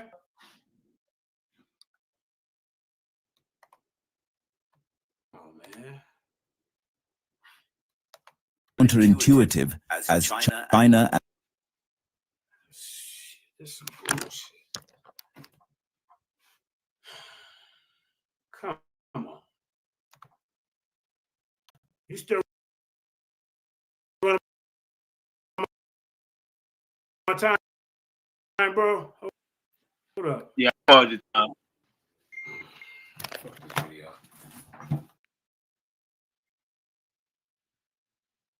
The U.S. are separated by the vast Pacific Ocean, and human migrations, particularly historic periods, did not appear to involve crossing of large water bodies. It was widely held before that ancestors of... Hey, can you see the screen? You ain't even sharing your screen. Yeah, hey, okay, bro. Hey, you guys, I think it might be better if we, I help chip in, man. We could do these on StreamYard. I think everything is good. Hold up. Everything is good. This is your system fucking up. This ain't got nothing to do with me. This is your system fucking up. You playing a video. You said you was supposed to be. You said ain't no videos during the debate, and he didn't play a video. Ain't no videos during the debate. I'm cool with it. Play a video during the debate. All right, don't even worry about it. I'm finna read. I'm finna get you my information. But I recorded through the whole debate. I ain't hearing nothing during the rounds, a lot of these rounds. But it's cool because it's information. So it's all good. I ain't blaming you, brother. Chill out. We doing good. All right, hold up. So let me get you my information. Just having technical difficulty. Yeah, it's on your side. It ain't on our side. Restream is good. I'm up in the mountains. All right. We ain't gotta go. Yeah, let's do that. Let's see where we're gonna go. Yeah. Let's start here, man. Let's start here. Now the genetic, can you see that? Can we see that, or do I need to is it on the screen? You see that? You see that? Bet. All right. Now there's a genetic difference between Native Americans and Afro-Asiatic speakers, right? Now the genetic difference between Native American, Afro-Asiatic, Semitic-speaking populations. The genetic difference between Native American, Afro-Asiatic, Semitic people populations can be attributed to their distinct ancestral origins, misery, and their migration pattern. They ain't go to here. We will explore the genetic difference between populations, highlight the methodology used to separate them. You ain't coming with nothing, bro. Now here go the genetic markers, the Y chromosome haplogroups. Native American populations are categorized by high frequencies of Y chromosome haplogroups, Q and C. I'm not showing you the differences. How you gonna try to make them Semitics? Now, Afro-Asiatic Semitic speaking populations are categorized by high frequencies of haplogroups J and that's from Cafferet and others, 2008, 830, and 838. Mitochondrial DNA haplogroups are hearing about. Native American population categorized by high frequency mitochondrial DNA haplogroups A, B, C, and D. While the Afro-Asiatic Semitic speaking populations are categorized by high frequencies of haplogroups M and N. That's Taroni and others, 1993, page 138 to 145. Now the methodology, the genetic difference between Native American, Afro-Asiatic, Semitic-speaking populations are identified by using. Oh, my fault. Hold up, y'all. Hold up. Let's see where we at. Okay, yeah. The methodology, the genetic differences between the Native Americans and Afro-Asiatic speaking population were identified by using a variety of genetic analytical techniques, including the what and the Jose Vega say this analytical techniques. I'm showing the methodologies how we figured that there's a difference. You got Semitic people in group all over Africa and the Middle East, and you trying to put them over in the goddamn North America, bro. The origins of it. And talking about y'all, where your Bible at? Show me this Indian Bible. Show me the book of Tonto. In the book of Pocahontas. Show me the book of Geronimo. Because you said all y'all the Israelites, so they all got to have some input in the goddamn book. You better be showing all the histories and trails. Where would they go to slavery in Egypt? Where Egypt at over here? You talking about Israel and Utah. You got the nerve to get in front of me with these goddamn fake ass books. I done been the Back Creek Stone, all that's been debunked, bro. As I get done reading this, I'm gonna show you.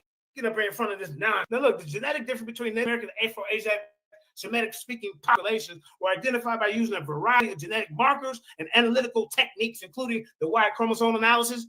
Jose, you know nothing about Y chromosome analysis were used to study the parental lineage of these populations. You coming here with comic book scholarship. This involved genotyping Y chromosome markers, such as single nucleoids, polymorphisms, and short tandem repeats. I know you never heard of them before in your life, but now you heard it. And this comes from the Cafferet and others, 2008, page 830 and 838. Right here, sir. And look, the DNA analysis, mitochondrial DNA analysis was eternal lineage of the population. We breaking it down, daddy, mom, and both combined. What you bring to the table? Some goddamn books, the outdated ass books, Stones has been debunked, and all that Hebrew writings, all this is frauds and fake. They all been debunked, bro. Now look, this involved genotyping mitochondrial DNA markers such as the SNPs and the haplogroups. That's Torini and others, 1993, page 138, 145. Now this is the mom and dad combined autosomal DNA analysis. The autosomal DNA analysis was used to study genetic relationships between these populations. You know, this dude just up here speculating. I don't understand he had none at all. You're trying to explain them all in America and Utah. I mean, where Egypt at? Where they go to slavery at? It's a different story. Where the and the Bible? And he gonna come up with some language. This was before, and we can't find the book. Bring it to the goddamn debate. You be more credible. This involves genotyping, autosomal SNPs, and analyzing the data using techniques such as principal component analysis, sir, and admixture analysis, sir. Patterson and others, 2006, page 207, 212. These are real sources. See, these are real sources. New binary polymorphisms reshape and increase resolution of the human Y chromosomal haplogroup tree. You know, we ain't got to go read them all. I got the Chicago style site citations for you over here, the page numbers. You see what I'm saying? Now look at this. Now look at this. Includes the genetic differences between Native Americans and Afro-Asiatics. Do you know what distinct mean? Ancestral origins and migration patterns. Man, you lost this debate. This debate over, man. The use of genetic markers and analytical techniques that have provided valuable insights into the genetic relationship between these populations. They're going to reference. Let me hold up. How much time I got? Let me keep going, man. I want to show you this. 5 minutes. The stuff that's been debunked. 5 minutes. Cool. Yeah, man, y'all hit that. I hope y'all enjoying the funeral of Jose Vega. I know it's been slow and just brutal, but you know sometimes that's how you got to take them out. You hear me? Now, hold on, let me see what we got here.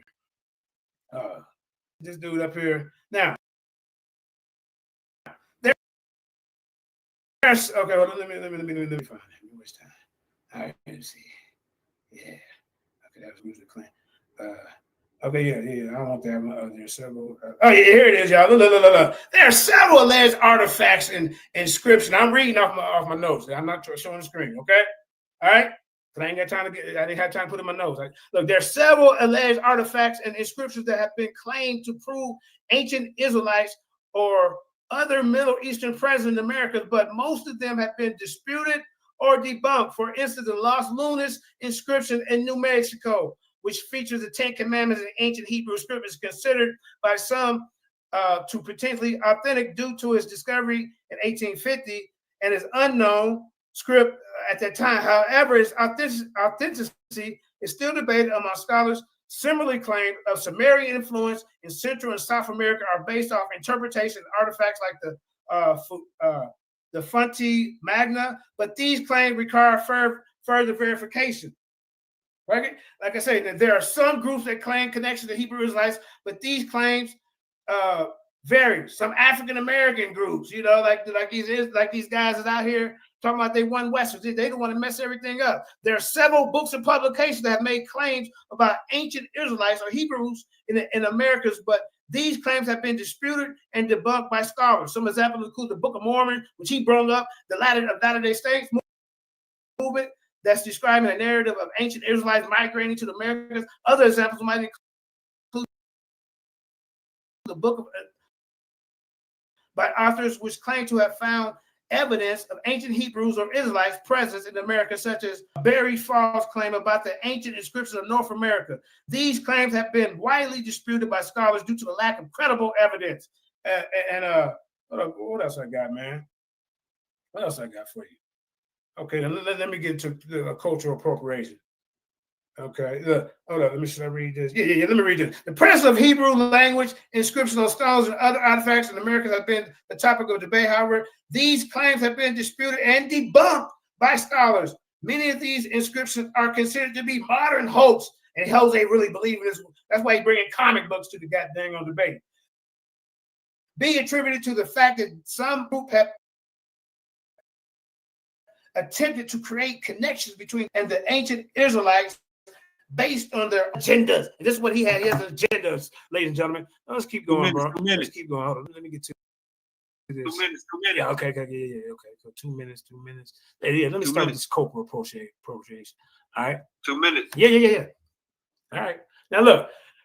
You can argue that certain groups are misappropriating Native American identity and culture by claiming connection to specific tribe, biblical narratives, without proper understanding or respect. This can be seen as a form of cultural appropriation that disregards the unique histories and experience of Native American community. He has no regard for his own culture. He wants to be something that he's not. You see, ladies, let's keep going because it's totally fire. That's cool. The leaders and scholars like Doug Kill. I'm going to bring the one that's mad at you. Doug Kill, an associate professor of history and faculty fellowship at the Center of Native American and Indigenous Research at Northwestern University, speaks out against cultural appropriation and emphasizes the need for respect and understanding of Native American identity, which he don't respect it. And culture. Kill highlights the importance of moving beyond symbolic gestures to concrete actions that address ongoing injustice and achieve meaningful, repetitive justice. Barack Obama also acknowledged the unique heritage of Native Americans and emphasized a need for governing a relationship that respect Native American sovereignty. When you sit up here talking about Native Americans is coming from the Middle East and all this, man, you making stuff up, bro.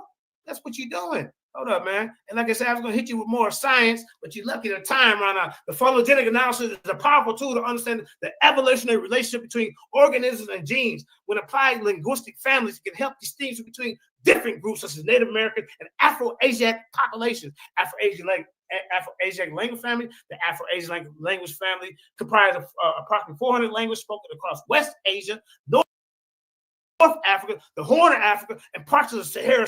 Where they at over in America? This family is divided into 6 branches. The Berbers. Let me land this little part right here, bro. Let me land this part. Spoken around 16 million people in North Africa. Chadic with 150, 190 languages. Ain't nothing got nothing to do with none of these people over here. Chadic is the largest branch, I'm almost done, of Afro-Asiatic, the Hausa, spoken in northern Nigeria. These are Afro-Semitic peoplings groups. They're like Kushite. This branch includes languages such as Oromo, Somali, Afar, spoken in the Horn of Africa, and right from the finish, the regions, Egypt, now speak ancient Egyptian was spoken in the Lower Nile Valley, and you just got your head cut off, bro. You ain't made no connection. All right. None of that what you're saying. All right. Time. All right, now hold up, bro. I don't know if I need it. I can't hear none of his stuff. Mute your mic. Misery, you there? Yeah. You can hear me? All right, yeah, I'm gonna give you that extra minute too. Let me know when you're ready. You can share my screen? Yeah, it's sharing. You see it says Genesis 9:27? Yes, sir. All right, cool. All right, now again, I want you brothers to know that this debate is basically over. We have 3 rounds now, and not one single round did JJ 7000 even address how the Native Americans are the people of Japeth. Again, the brother forgot about the topic of the debate. Now, over and over again, you heard how I basically debunked all of his claims, especially in the second round when he was I showed you guys the screenshots of his own premise about how one source basically said that basically the Native Americans were actually Hamites, not people of Japeth. So right there in the second round basically should be non and void because his source basically went against his own premise. Then he tried to show the DNA aspect or the Bering Strait going back to 30 to 12,000. And if you brothers and sisters realize he could even touch that, which I will be addressing in questioning and answering about how that biblically ties into the people of Japeth. Again, he is not on topic, and the whole debate has shown it. But the thing is that I find funny is that in that one source where he says that those people that migrated to the Bering Strait migrated to the Native Americans who are so-called Hamites. But if that is the case, then it's going against the Bible. His own source goes against the Bible because according to the Bible, this is what should happen with those people that migrated, those people of Japeth that migrated to the Native Americans. This is what should have happened. This is Genesis 9:27. It says, may God enlarge Japheth's territory, as in numbers, and may he live. Now, this is the problem that JJ is going to have in questioning and answering right here, brothers and sisters. It says that these people from Japhet, it says, may he live in the tents of Shem, and may Canaan be his slave, right? But it says that the people of Japeth are going to be dwelling in the tents of Shem. So by his own premise of his own source, showing that those people that came from the Bering Strait to these Americas, which were Hamites, no, according to the Bible, they came to the land of Shem. Your head is chopped off at this point. Because now you're going to have to show and question and answering about those people that migrated, the people of Japeth, from your source. When did they ever dwell in the tents of Shem? And you know what's so beautiful about this? Let's go see. That this is from Strong's H168, from that word tent, right? And let's go see what it means in the Hebrew, right? Let's go see what it means in the Hebrew. Under the strong definition, right? A tent, covering, tabernacle. Under the KJV translation, it is under tabernacle used 198 times. Under the outline biblical usage, right? Tent, nomad tent, yeah, dwelling, habitation, the sacred tent of Jehovah, the tabernacle. Under the Hebrew Chaldean lexicon, a tent, a tabernacle. Now, everybody who don't know where the tabernacle is, that's in the land of Israel. So again, the problem that this brother has is now he's going to have to show how the people of Japeth, not only dwelling in the tents of Shem, which would be the Native Americans, of course, to what he just brought out, but the tabernacle. And where's the tabernacle located? In the land of Israel. Oh man, people just shoot themselves in the foot. Now you want to talk about Native Americans? Who Native Americans claim to be Israelites, right? We have movements all around Central and South America of so-called natives that believe that they're Israelites. As you see here in this photo, you have these brothers in Peru. Look at them rocking their fringes, about to make a sacrifice. Where are the Black Hebrew Israelites doing sacrifices? Oh man, look how strong these brothers right here look right here in Peru, rocking their fringes, claiming to be Hebrew Israelites. Look at this elder right here. For brothers and sisters who don't realize what this brother is wearing, he is wearing the Levitical ephod. And for anybody who don't know what the ephod is that it is a breastplate that the high priest wore from Israel. But yet, we see this brother in Peru rocking the ephod. And that's his father on his deathbed. As you see, also, he has the ephod breastplate on his deathbed. Why do we have artifacts that also mimic the customs of the Hebrews? Right here is a Mayan with a turban, right? With a 12 stone breastplate. Hold on. Where's that from? Let's go back. Uh-oh. Why is that Mayan wearing an ephod plate? You ain't gonna ever see that them ever try to explain things like that over there in the Middle East or Africa. I'll tell you that much. But this is from Psalms 106. It says, but they were mingled among the heathen and learned their works, and they served their idols, which was a snare unto them. Yea, they sacrificed their sons and their daughters unto devils, and shed innocent blood, even blood of the sons of their daughters, whom they sacrificed unto idols of Canaan, and the land was polluted with blood. Uh-oh. You see, the difference between me and JJ is that I can actually make the Bible come to life.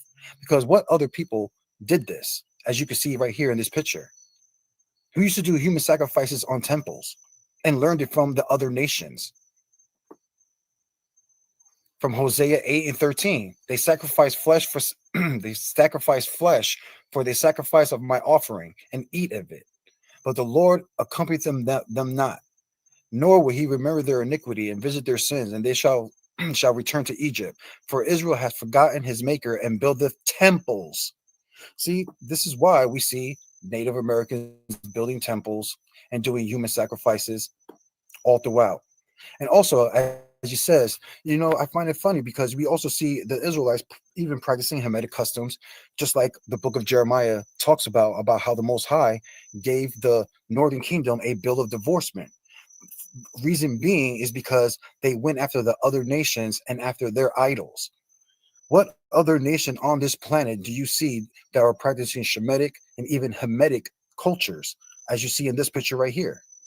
Native. Uh-oh. What's that? Is that Egyptian? Why do we see natives doing Egyptian culture? Do they not fit what the Bible says what the Israelites will be doing? You see that? Uh-oh.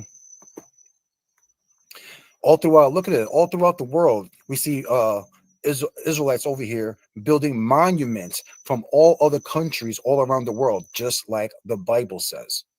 How the Israelites will be following the other nations and their idols and their customs. This is why you see monuments from Maya going all the way to Java over there in East India. You have Mesoamerica going back, doing things like the Egyptian does. How people in Indonesia, all the way over there by Australia, people, in East India. Look at Takao. Look at East India right there, building similar temples, building similar monuments. This is in Indonesia, in Mesoamerica, in Belize, in Mesoamerica. So we see Native Americans practicing all countries, as you see right here in this map. You see building temples from all the way across the other side of the world, just like the Bible says.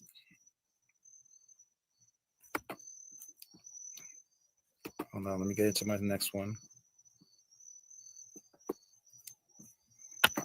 Right here.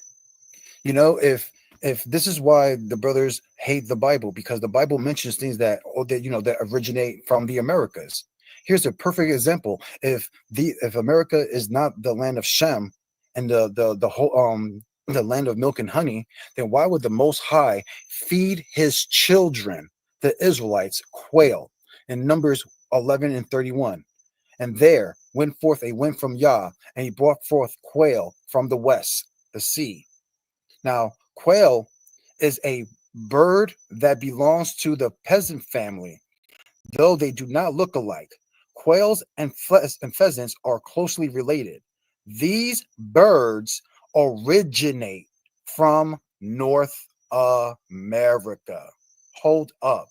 Why did the Bible just mention a food source that the Most High gave his children that originated from the Americas? This brother is going to have a hard time trying to get around that. This is from Joel chapter 1 and verse 2. And says this, "Hear this, ye old men, and give ear, all the inhabitants of the land. Have this has been in your days, and even in the days of your forefathers. Tell your children of it, and let your children tell their children, and their children in another generation, that which the palmer worm have left, the locust eaten, and which what the locusts have left, have the canker worm eaten, and that which the canker worm have left, have the caterpillar eaten." Now, brothers and sisters, this is a story in the Bible in Joel chapter 1 and 2 of the Most High telling you how he sent basically a plague or pestilence in the land of Israel and plagued it with the palmer worm and canker worm. The palmer worm is a moth of the family Gilchildia. It is found in where, people? Uh-oh. See, this is the problem that brothers like JJ is going to have to come to in terms with. That the Bible is telling you that this this palmer worm, JJ, is found in eastern North America. Where are canker worms native to? Uh-oh. Do you see that, JJ? Why is your Bible telling you that the Most High put a plague in the land of Israel? So now if the debate is if Native Americans are Israelites, what I am proving to you, brothers and sisters, is that the Bible is showing you where the land of Israel is. Where are cankerworms native to? North America. The fall canker... Okay, it is a native pest of broadleaf trees and shrubs in North America. Why is your Bible saying these things?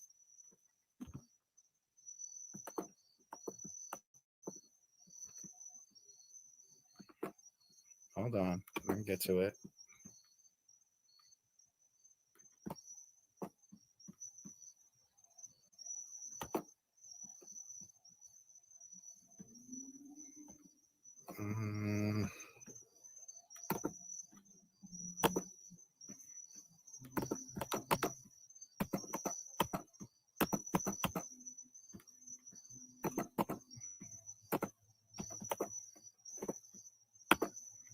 Okay, because JJ wants to talk about customs, right? About the Hebrew customs. See, I don't need to use Google scholarship when I have the Bible to back it up. This is Numbers 15 and 38. It says, "Speak unto the children of Israel and bid them that they make them fringes in the borders of their garments throughout their generations, and they put upon the fringe a border of ribbon of blue." See, now brothers will come in here and say, "Oh, look, Jose, the Samaritans, they wore fringes, as you see right here, right? As you see right here. But what is the difference? Is that the Most High said that they would put a ribbon of blue. And as you brothers and sisters see, I can show you a plethora of pictures of Native Americans wearing their fringes with the ribbon of blue. And the funny thing about this, people, is that these Native Americans are wearing it ignorantly. You see that, JJ? They're ignorantly wearing it, but it's part of their custom. Why is it that these Native Americans, when anybody can ask anybody on the planet, or when it comes to people wearing fringes anywhere on the planet, the first people that's going to come to mind are Native Americans. But then what separates that argument is now how the Bible says that these people, to separate themselves from people like the Assyrians that you see in the Assyrian walls or the Samaritan walls, they have to rock a ribbon of blue above their fringe. But yet, I can show you picture after picture of natives rocking their fringe with a ribbon of blue right above the fringe. Why is that?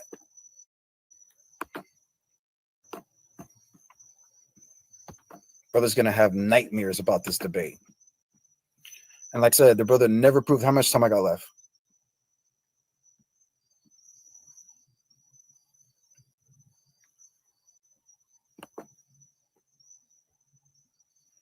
You got 3 minutes. My bad.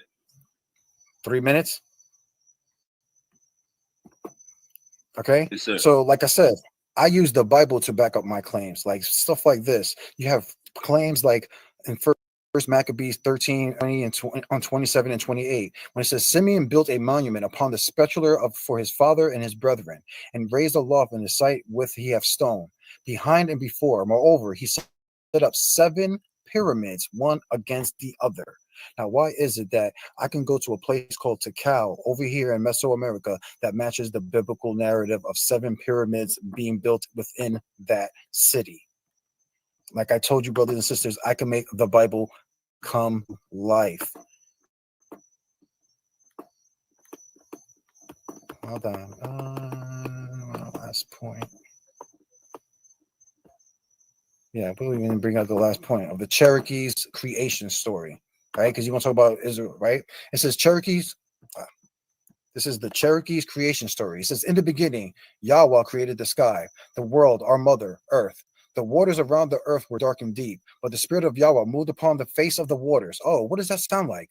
That sounds like Genesis 1. And Yahweh said, "Let there be light." Sounds like Genesis 1. And the sky, world, and our mother, the earth, lit up. And Yahweh called the light day because we could see, because we could see to work and to plant our crops. And he called the darkness night because we could rest in cool comfort. And Yahweh divided the waters and of the sky, the world, and the waters, and the earth, the world. And so it came to pass that everything Yahweh had made was created in 6 suns, and he was satisfied with his creation. And this is why Yahweh had commanded us to rest on the 7th day, to respect the number 7. From the Cherokee religion, Olivian Ongardian chief from the Octwa Cherokee Nation of the state of Tennessee. You see that? This is from their Cherokee chief about their creation story and how it matches the Bible. And again, they don't even know this because they're ignorantly not knowing that they're telling stories from the Bible, like I brought up in the second round when I mentioned about how the natives told stories from the Bible and how it would come back and stories of Christ. And with that, I'll yield my time.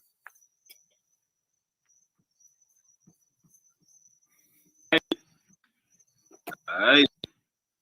Hey, man. Going into that question and answering round. Both of these brothers have asked for 6 questions apiece. You know what I'm saying? So it's about to get good. You know what I'm saying? We about to see the truth come out. Somebody about to get baptized within the next 10 minutes. Somebody is about to get baptized within the next 10 minutes. Uncle JJ, you want to start off first asking your question? Oh, I might gotta mute your mic. I'm sorry about that. All right, Uncle JJ, you there? Sorry about that.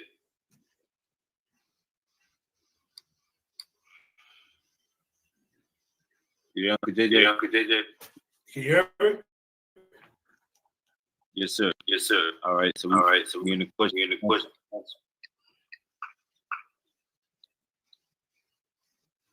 I can't hear you. It's bad connection, Can't hear me? bro. Might be because I'm in the mountains. Come on, come back. Can't hear me? Come on, come back. So as long as he can hear my question, can he hear me? Yeah, go ahead. We're doing a 10-minute interrogation, right? You got Oh, the flow. what we doing? 6 questions apiece. That was an agreement, wasn't it? Yeah, there was 6 questions apiece, wasn't it? Okay.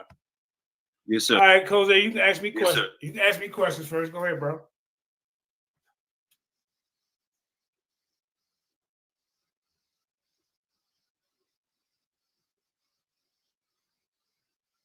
Jose, he said he wants you to go first.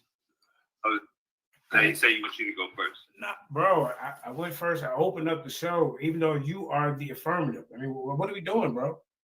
You can't. You gotta echo. You might want to keep your mic muted. And I told you to relax yourself. Maybe you need to go drink on something. But I told you to relax yourself. Misery, you there? Misery, you there? Yeah. Gotta mute your mic, Misery. JJ said he wanted you to go first. Oh, to ask my 6 questions first? Yeah, he said he wanted you to go first. All right. So, like I said, according to Genesis 9, where I brought up about how Japeth is going to be dwelling in the tents of Shem, how can you rectify that when you said that in your first round, when you brought out your article, that the people that came through the Bering Strait basically came to dwell with some Hamites? So when did the so-called Japhites dwell in the land of Shem? All right, that's your question? Yeah, that's my first question. All right. But see that. Okay, that question is invalid when you're not even following the biblical narrative because you got Israel in America. How can you try to refer to the Bible to prove a point when you can't even prove that these Native Americans was even over there? But now you got them over in America. You got the Israelite story in America, and now you're trying to talk about some tents of Japhet. That question is not even valid in this debate. I mean, why would you even do that? Now, if you would have just stuck to the biblical narrative, like, okay, yeah, I'm rocking with the biblical narrative. Israel's over in the Middle East. You know, Egypt is over in Africa. You know, Babylon's over. You can't show us where Babylon and none of these places is that's in the Bible. So now you cannot go back to the Bible to talk about some Japhet and tents and all that, bro.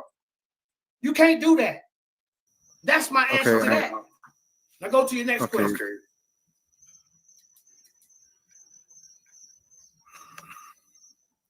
All right, I'm going to ask it again because again, you can't. If I ask you a question, you can't go by my belief. I asked you about your belief. I said, how do you substantiate the claim of Japeth migrating with other Shemites? So in Genesis 9, when it says that Japeth will be dwelling in the tents of Shem or in the tabernacle, which would be the land of Israel, when did that take place biblically? Don't go by what I believe. I'm asking you, how do you rectify that when you pull the source saying that they came over here with some Hamites? So to dwell with some Hamites. So when did they dwell with Shemites? That's what I'm asking you biblically. Representing the source. We know that. Hold on, let me show you something. We know the Hamites were here because they were here before Columbus. Now, but when they come over on the Bering Strait, now you people come mixing in with them. But then maybe that's when the tents came together, sir. Because guess what? These Africans were already here before Columbus and anybody else.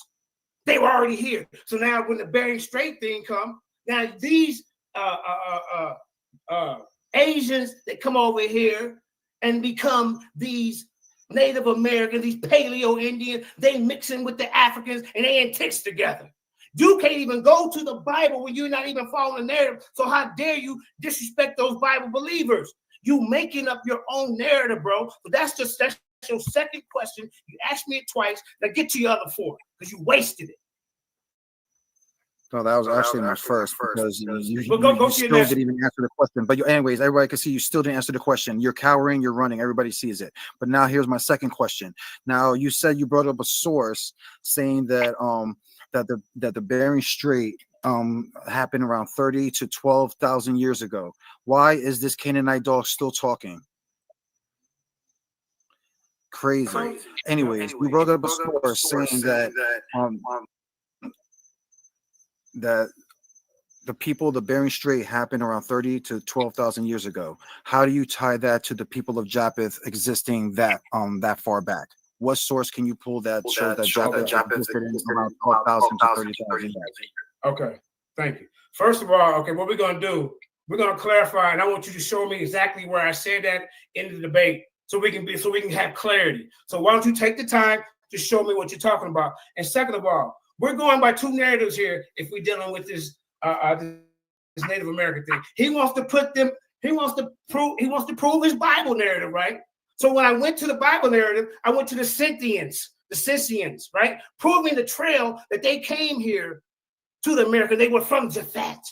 Then I said, let's put the Bible aside. If we ain't gonna use that, now we can go to the Bering Land Strait where these people, these Mongolians, these Siberians are connected to Native Americans, these Paleo Indians, using this land bridge.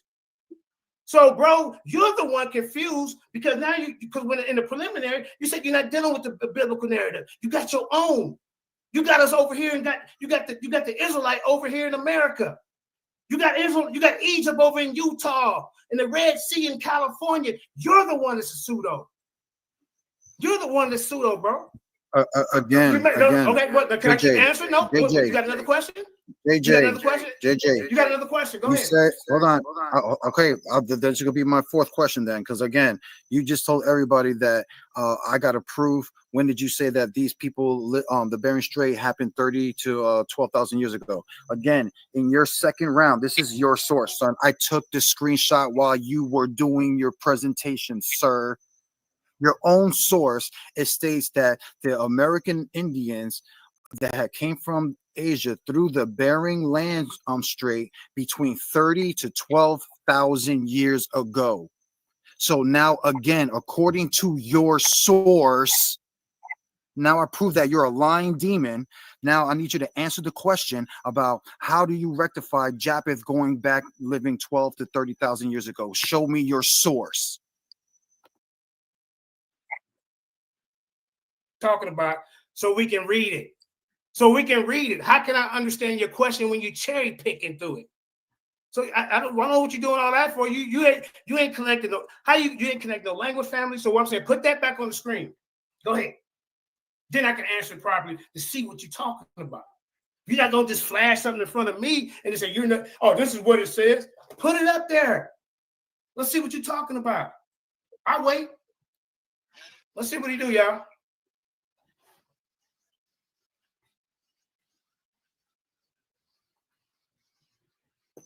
All right, what is it? My fifth question now? No, put that back up there so we can see what you're talking about. Put it on the screen. Have Super Wavy share. Yeah, this is what. Read it. Yeah, this is what you shared on your put it on the solo screen for you shared on your second round. Yeah, I'll pull it up for you. Hold up. I pull the whole source up. Hold up. JJ, you got it right there. Right now. Just answer this question. Okay, what did it say? Okay, read it to it. What is he talking about? Read it. Are you going to read it? I already told you. It says. No, read the whole thing. Yeah, go ahead. It says the first American natives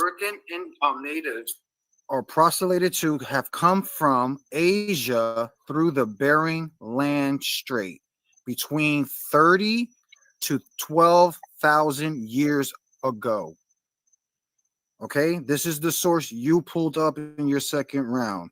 Now, again, how do you tie these people from the Bering Strait going 30 to 12,000 years ago to the people of Japeth, which they don't go back 12 to 30,000 years ago, unless you have a source that claims that there were some people of Japeth dwelling back in those times.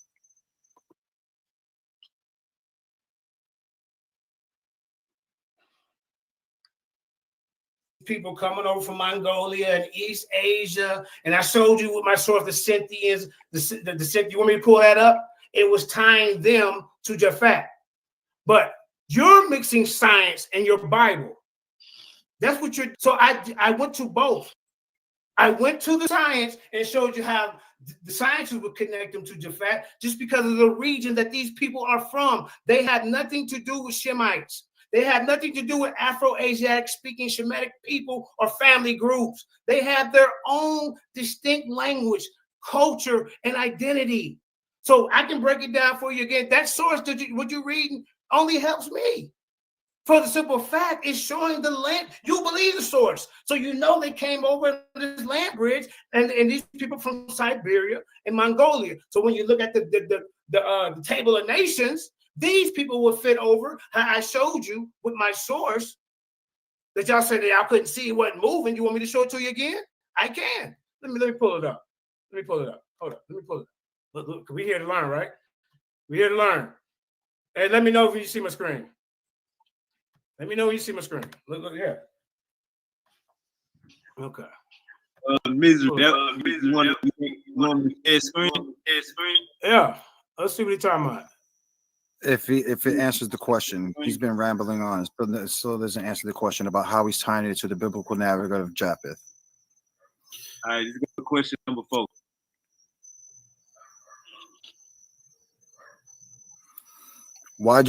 So when you talk about the people of the Bering Strait, why does it?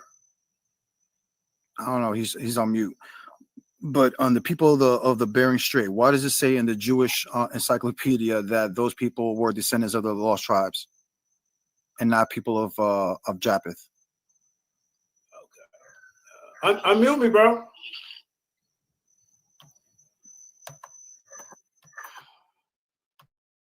Can you unmute me? I'm gonna let you ask the question again. I'm gonna let you ask the question again. Go ahead, Miss. Ask the question again.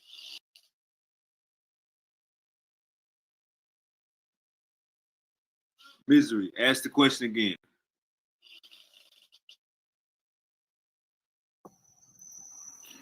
All right.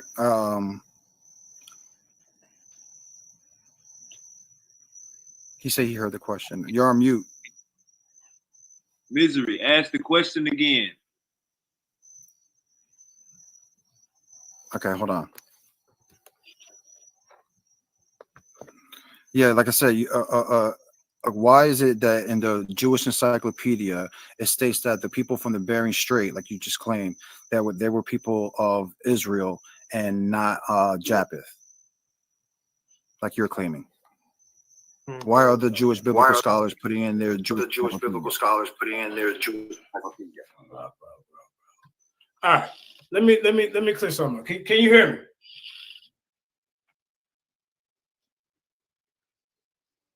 Can you hear me? Can you hear me? Unmute my mic. Okay, so let me share my screen. I need when I say. All right, Misery. Misery. I don't think. Can you ask the question one more time for him? I miss. I think he hears me. He's just asking. I don't think he can hear you. Yeah, I can hear you. You can hear. Yeah, he said he can hear me. He's having problems talking. Yeah, bro, what are you saying? That's the question. That's the question. I want to share my screen, bro. Uncle JJ, we're not sharing our screen. Uncle JJ, we're not sharing our screen. You answer this question for 2 whole minutes. You answer this question for 2 whole minutes. So we can't share the screen just so the people can learn. Okay. All right. Okay. We moved on. Okay. So ask the question again. How am I supposed to, if he's trying to tear down a source and cherry pick through it, we have to let me share this. Hey, Misery. Like I said, he didn't hear your question. He's still stuck on question number 3. Ask question number 4 again. No, he heard it. He's just trying to say that he wants to show a source that he thinks is going to address it. And I'm telling you, he just said, all right, ask the question again. So I'm telling you, he didn't hear you. So maybe you got to say about the Jewish encyclopedia. So why in the Jewish encyclopedia does it state that the people that came from the Bering Strait were Israelites and not people of Japeth, like how your source is trying to say, or your source is trying to say? You hear me? So if I pull up the Bering Strait, are you telling me? Because I looked at the Bering Strait, they didn't say nothing about these people coming over and they're Israelites. First of all, how could they be Israelites when Israelite wasn't even a nation or even thought about before they even came over here? So you need to get up out of here with that pseudo scholarship and ask me some real questions. I know Super Wavy holding your hand a little bit, but you still ain't gonna help you, bro. You have been beaten and destroyed. You have made up your own goddamn doctrine in front of everybody, and you think you're doing good. Wait till I get to ask you some questions. Because that question right there didn't even make no sense. To show me there is no source talking about the Bering Strait and these people came my over. last question. You made that up. You made it up. So like I said, he ain't understand. He ain't hear question. He ain't hear question. Yeah, he don't want to answer. He can't answer it. Don't worry about it. I can move on to my last question. You got 2 more questions left, by the way. Okay, I got 2 questions. Cool. According to the DNA, when I showed you the DNA, even going back to the Middle East, Pakistan, Iraq, and Saudi Arabia, why did you make the statement that the QM242 doesn't go back to the Middle East when I just showed you genetics showing that it actually does? Great question. Great question. But now, what you have to do is place, because the whole debate is you're supposed to be proving Japeth is a Shemite.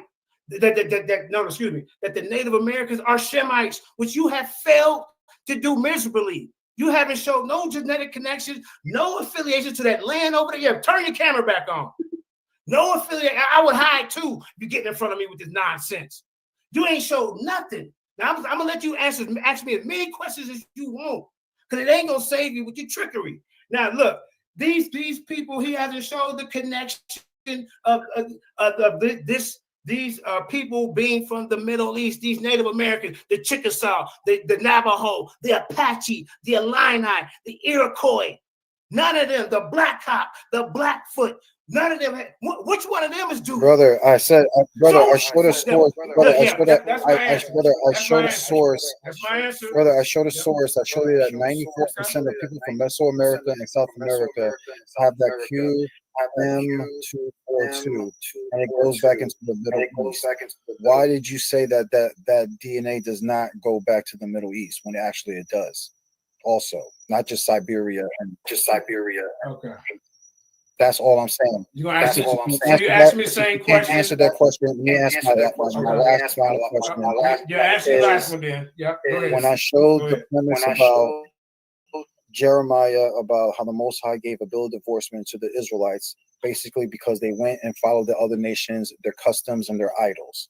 We all know this, correct?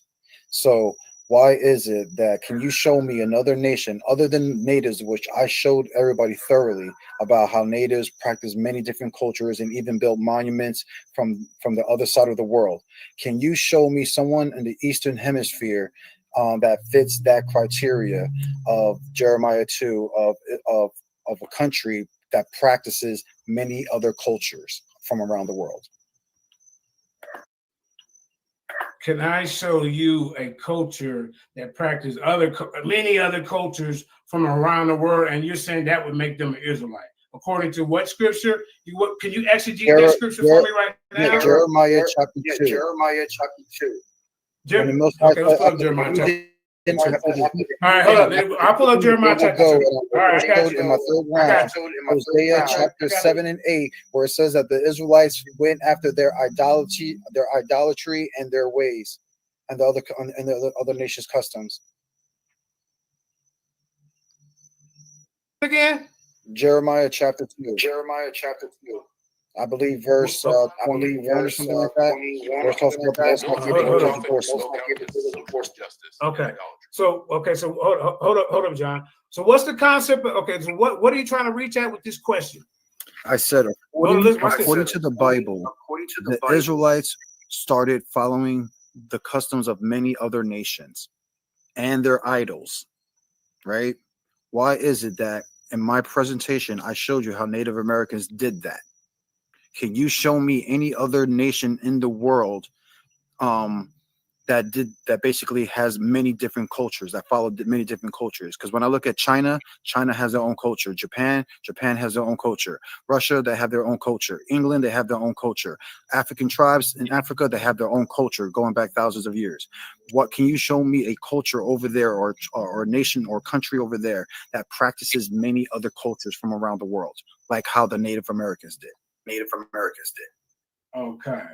So your question is supposed to be structured towards the Bible and different people who are supposed to be one of the children of Israel and how they went out and practiced other cultures and religions.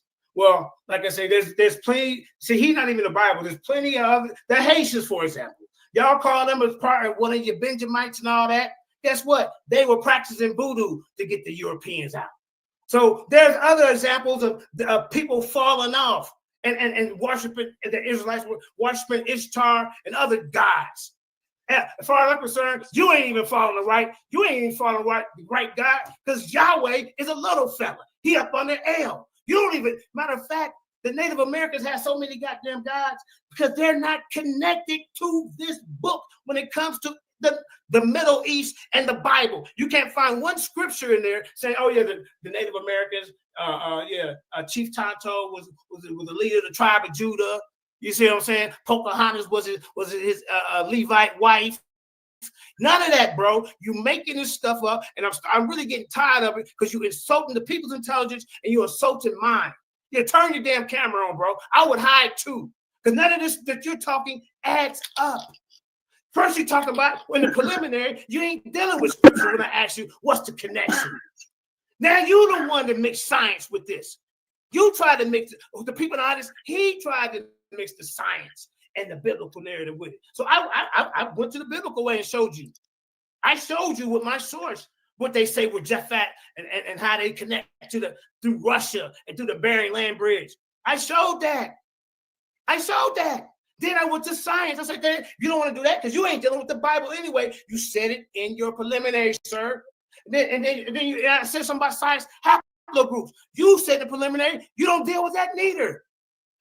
So you're a walking contradiction. Don't make me play what you said in the preliminary. Everybody heard it. So like I said, your questions, you talking about sleep in the tents and all that. You don't even deal with the Bible, bro. Where's this Indian Native American Bible? That's my first question. That was your last one. Give us that right now. Go. Let's focus on the discussion. Hold up, John. Hold up. Yeah, that's his last question. Turn your camera on and show us where this goddamn Native American Bible at. Huh? Go ahead. I'm waiting.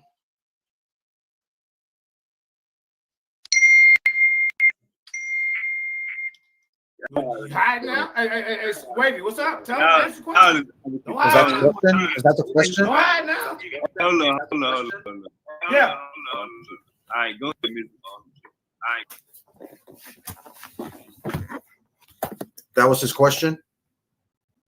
That it was so basically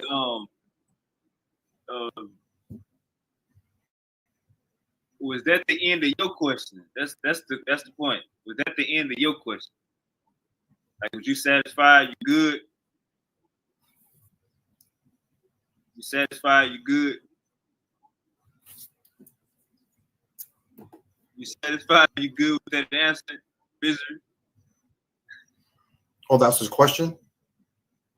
I'm saying you good with your question and answer. You satisfied with his answer? Oh yeah. I already had. Oh, he didn't answer anything, but yeah, like I said, it's all to the people.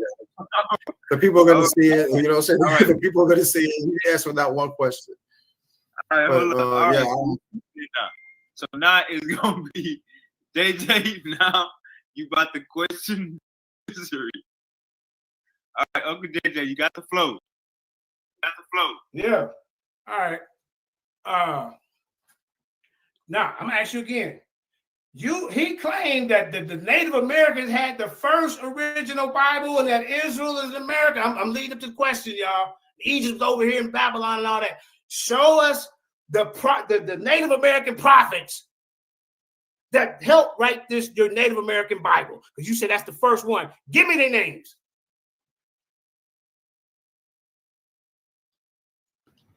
Now again, I addressed this, I believe, in my second round.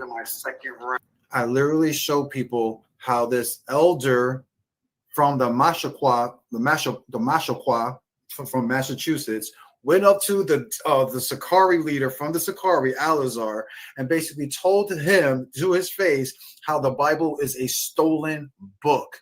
And then right after that, I showed you from a book by Timothy Jenkins, right after that, showing you how the natives themselves told him the same thing, how the white man has stolen their book.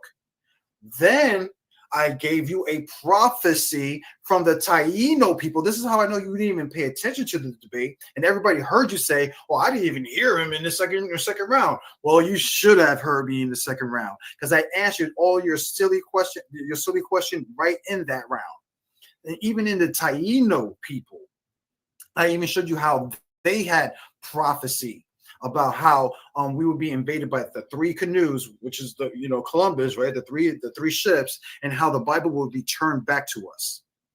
Then I even brought up a point about the Mormonism and how you clown about the Mormonism and stuff like that. A religion that teaches that how the Native Americans are the Israelites, from a guy named John Smith, who found writings in broken Egyptian language around the Mi'kmaq tribe, which is in Maine, teaching that they are the Israelites. So yes, there are many books. The Book of Mormon is a Native American book. The Book of Mormon is a Native American book. So go ahead with your second question. Are you done? No. I'm not satisfied. Super White, I'm not satisfied with that answer. I asked him for the prophecy. Tonto, I want Geronimo. Which one wrote the prophecy of Christ coming back? I want to know. Hey, you show me this Native American Bible that was stolen, bro. Now, I don't know why you keep, why is my mic steady being muted, bro? My mic is steady being muted. My mic is being muted, bro. What's going on with that?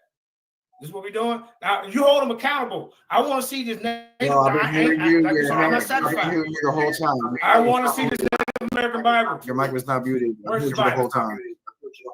No, okay, so where the Bible? Where the Bible at? Where's the stolen Bible? Like I said, I already showed you multiple sources. No, you didn't show me that. Put it back up there. Multiple sources of these people saying that. Put it back up there. Not only that, if you paid attention, I even in my third round brought up things that your Bible and everybody's Bible that can pick up their Bible, whatever translation, which is the NIV, ESV, KJV. It don't matter what translation you want to bring the Septuagint. I brought up sources showing you things that only exist in the America. When I bring up the cankerworm and the palmer worm, why are you ignoring that? When I bring up the quail, your Bible is telling you where these things are at. Quail originates in the Americas. The cankerworm and the palmer worm are insects that are in the Americas, not over there, not in no Africa. So I answered your question thoroughly with the Bible, but that's what the Bible says. Debunk it, rewrite it, burn it up, and rewrite your own African and put in your elephants and your giraffes and your freaking zebras in the book. But those animals don't exist in those books. But go ahead with your third question. That was my first. All right. Let me see. Okay, so he really didn't answer that, ladies and gentlemen. Man. Okay. So you didn't answer that at all. Can you list? Can you give us proof that Israel is in Utah, like you said?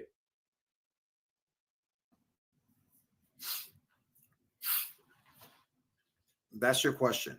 That's your question. Not about the debate. Okay, so you want to get off topic. So you're asking me what is my one of my main points to prove how Utah is the land of Israel. In the book of Deuteronomy, when the Most High talks about what is it, Deuteronomy 17, the Most High 17.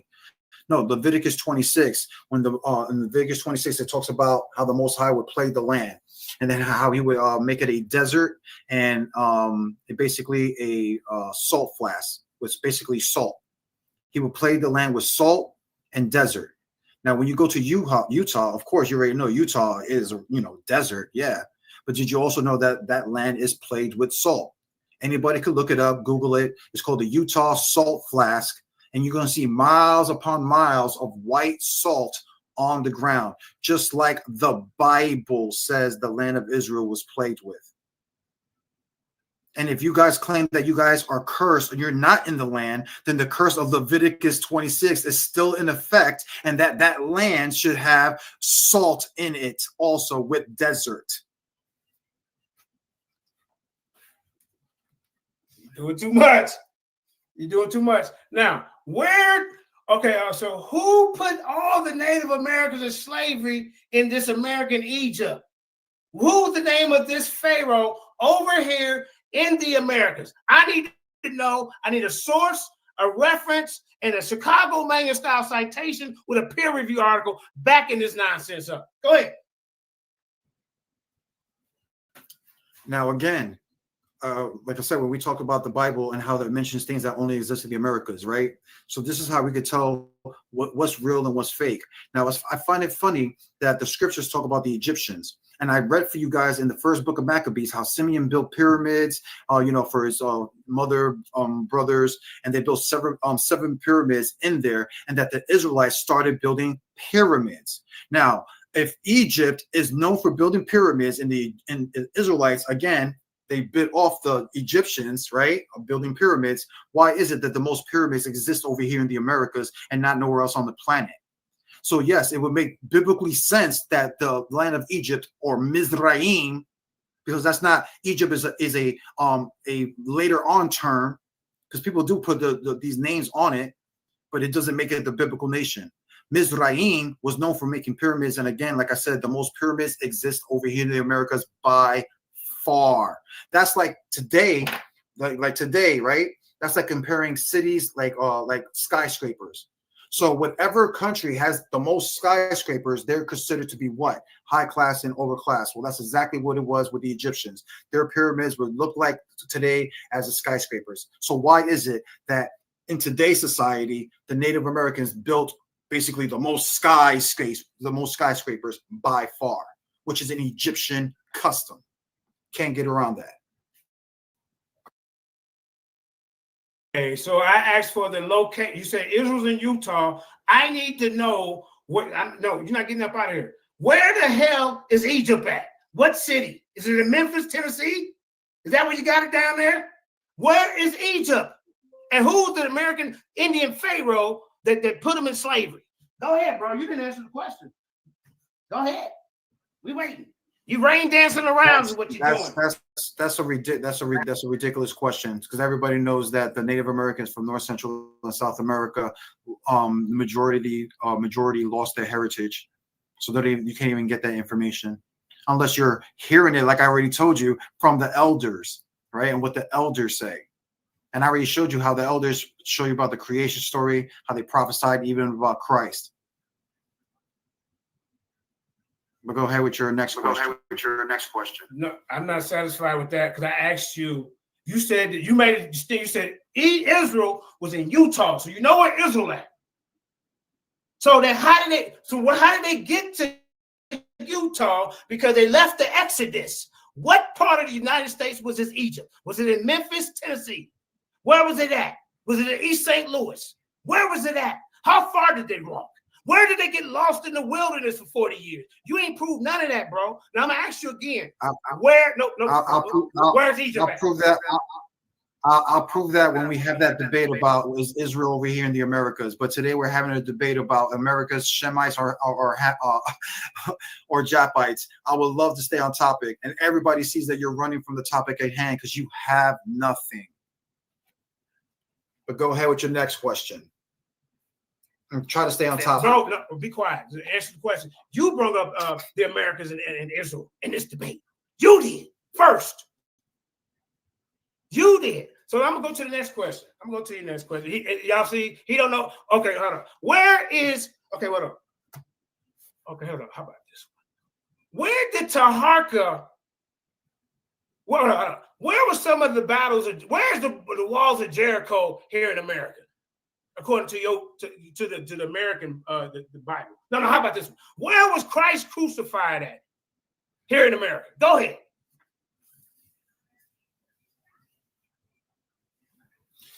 Okay, so you want to talk about Christ being crucified in the Americas. Well, here's your proof that Christ was over here in the Americas. Once again, your Bible. Your Bible tells you that Christ was over here in the Americas. How do I know that? Your Bible, it don't matter what Bible version you want to pull up. How do I know Christ is over here in the Americas? Because the Bible says that he walked through the cornfields, and how him and his disciples, meaning John, John, all of them ate off the corn. And again, what does corn come from, sir? So when you ask me silly questions about where was Christ crucified, and you're over here talking about, oh, well, this is the Americas. You're over here saying you're bugged out because it's the Americas. Well, it's not my fault that your Bible tells you that Christ walked around the cornfields.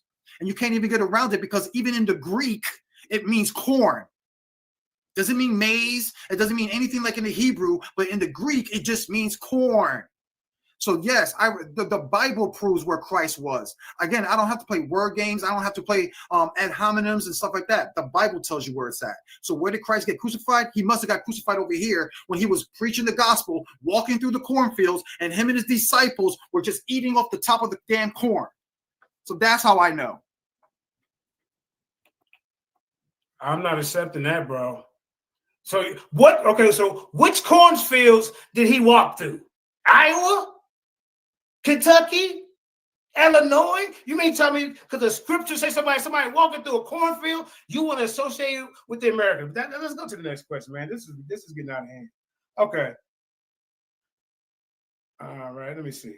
Let me get you. Hold on. Let me line you up.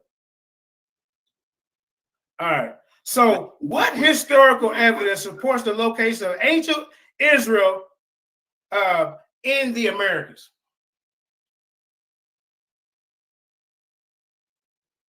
What historical evidence support the location of ancient Israel in the Americas, sir? Give us something. I need historical evidence. No, he ran away, y'all. How do historical records from neighboring ancient civilizations collaborate with the presence of Israel in the Americas? Here, I got another one for you. Which one you want? Which one you want? So you're asking for historical references. I already gave you historical references. Again, the Book of Mormon, regardless if you want to accept it or not, it is a book that goes back over 150 years ago. That would be an historical book.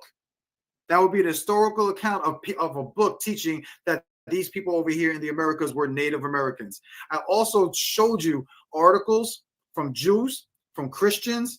I even showed you books from Jews and Christians, all saying that these people over here in the America were Israelites. And not only that, that this was the promised land. So I don't know why you're asking me a rhetorical question, which I already answered thoroughly during these rounds. And that was your final question. You suck. I got one more, bro. I got one more question. I got one more.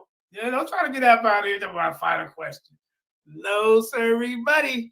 All right, let me see. That was number 6, bro. That was number 6. That was 4. His second question. Y'all kind of had. You got one more. Yeah, he's trying to get up out of here. All right, now here go my last. Okay, so how many I got more? I got what? 2 more, right? Yeah. He trying one more.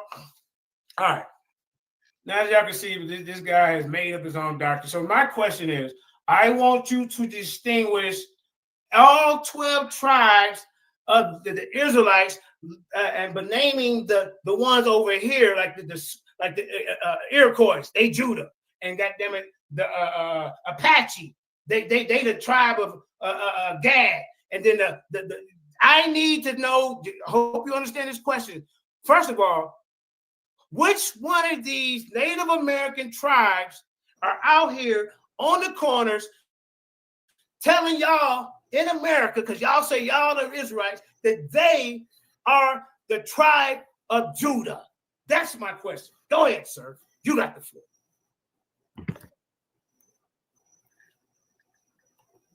Again, like I said, he obviously did not pay attention to my third round. In my third round, Wavy, did I not show natives from Peru that were claiming that they were Israelites? I even showed you how these natives were wearing the ephod plate, which is the Levitical priest, only the Levitical priest wore. And these people have been preaching that they're Israelites before One West even came out. So I did answer your question. You should have paid attention when I was showing those slides. Okay, so who is Judah? Let me, because I couldn't really hear, bro. I told y'all through the whole debate. So that wasn't your question. That wasn't your question. I said, so no, you told me. Who is Judah? No, who? I didn't. About to close out. About to close out. About to close out. I appreciate everybody.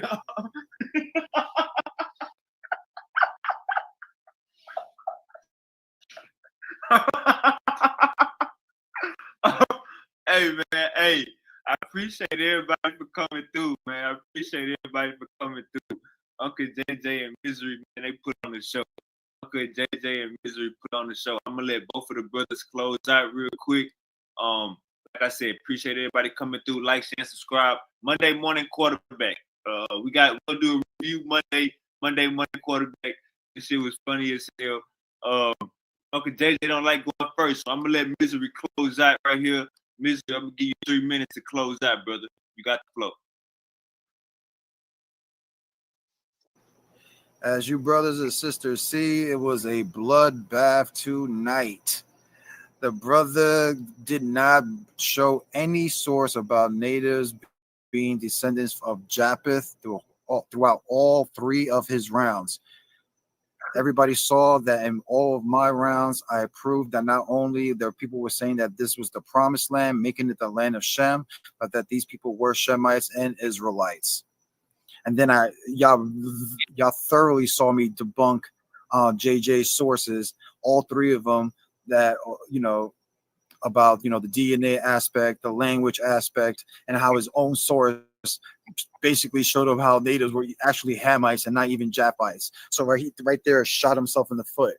So I hope you brothers paid attention to JJ's first and second and even third round, and you guys will realize that he was not on topic, and this was an easy win. Like I said, I don't even know why people were waiting 5 years for this, because like I told you guys from the beginning, these guys cannot answer anything biblically. They're scared of the Bible. Everybody saw I was the only one that brought up the Bible, brought up the state on the topic at hand. And in questioning and answering question round, everybody saw that JJ couldn't answer none of the questions biblically. But every question he asked me, I answered it with the Bible. And he was confused because he doesn't know the Bible. And with that, I would say shalom to my native brothers and sisters. I hope y'all brothers enjoy this. I know your brothers is probably going to be streaming this later on your channels and, dissecting, this bloodbath that took place today. Shout out to everybody. And JJ, like I said, bro, step your game up. It was a good debate. So shalom, bro. All right. Uncle JJ, I'm going to let you close out. I'm going to give you 3 minutes. We're going to be out of here right after that. Uncle JJ, you got the floor.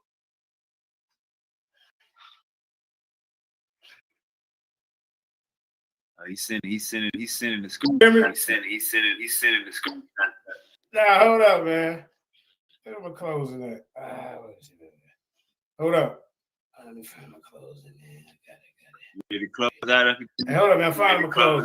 Yeah, man. Hey. I'm glad me and you got that out the way, man. You know, a lot of people expected us to blow up, and we did good. Hold up. Where's my clothes? Okay, clothes. I ain't got my damn clothes on. I'm gonna go on clothes freestyle. And ladies and gentlemen, as you can see, who is the more superior debater? Who's the one who brought out the sources of reference and scholarship?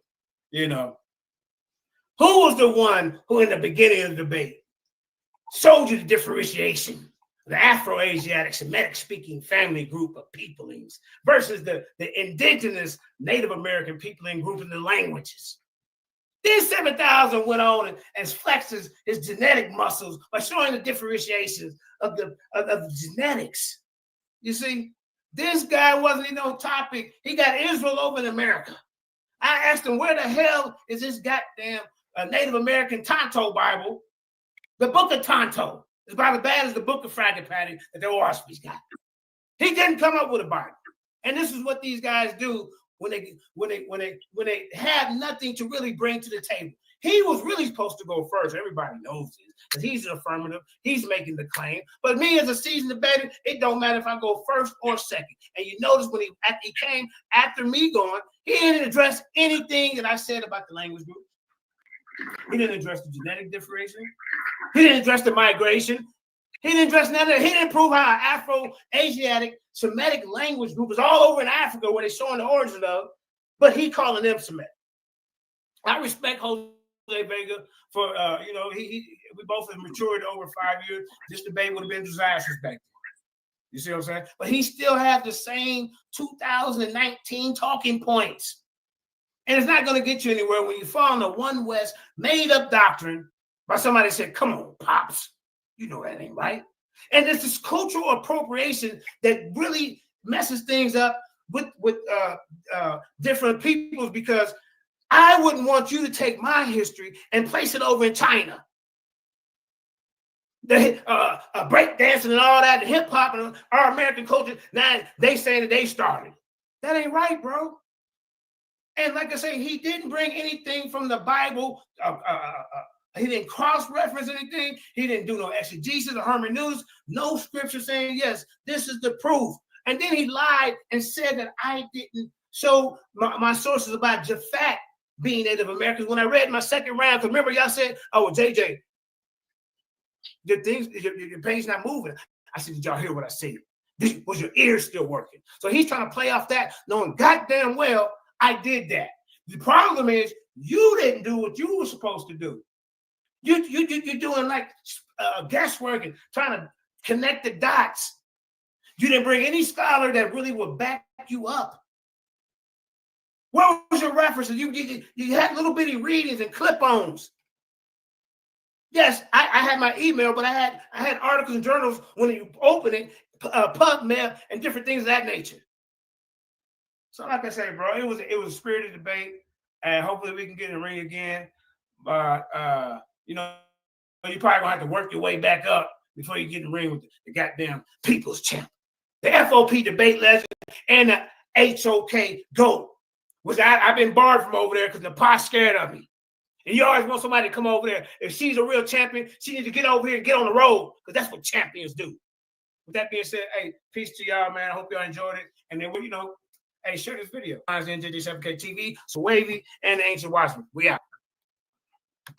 Already. Hey, peace to Uncle JJ. Peace to Mystery. And just like that, we out of here. Y'all have a great weekend. Enjoy.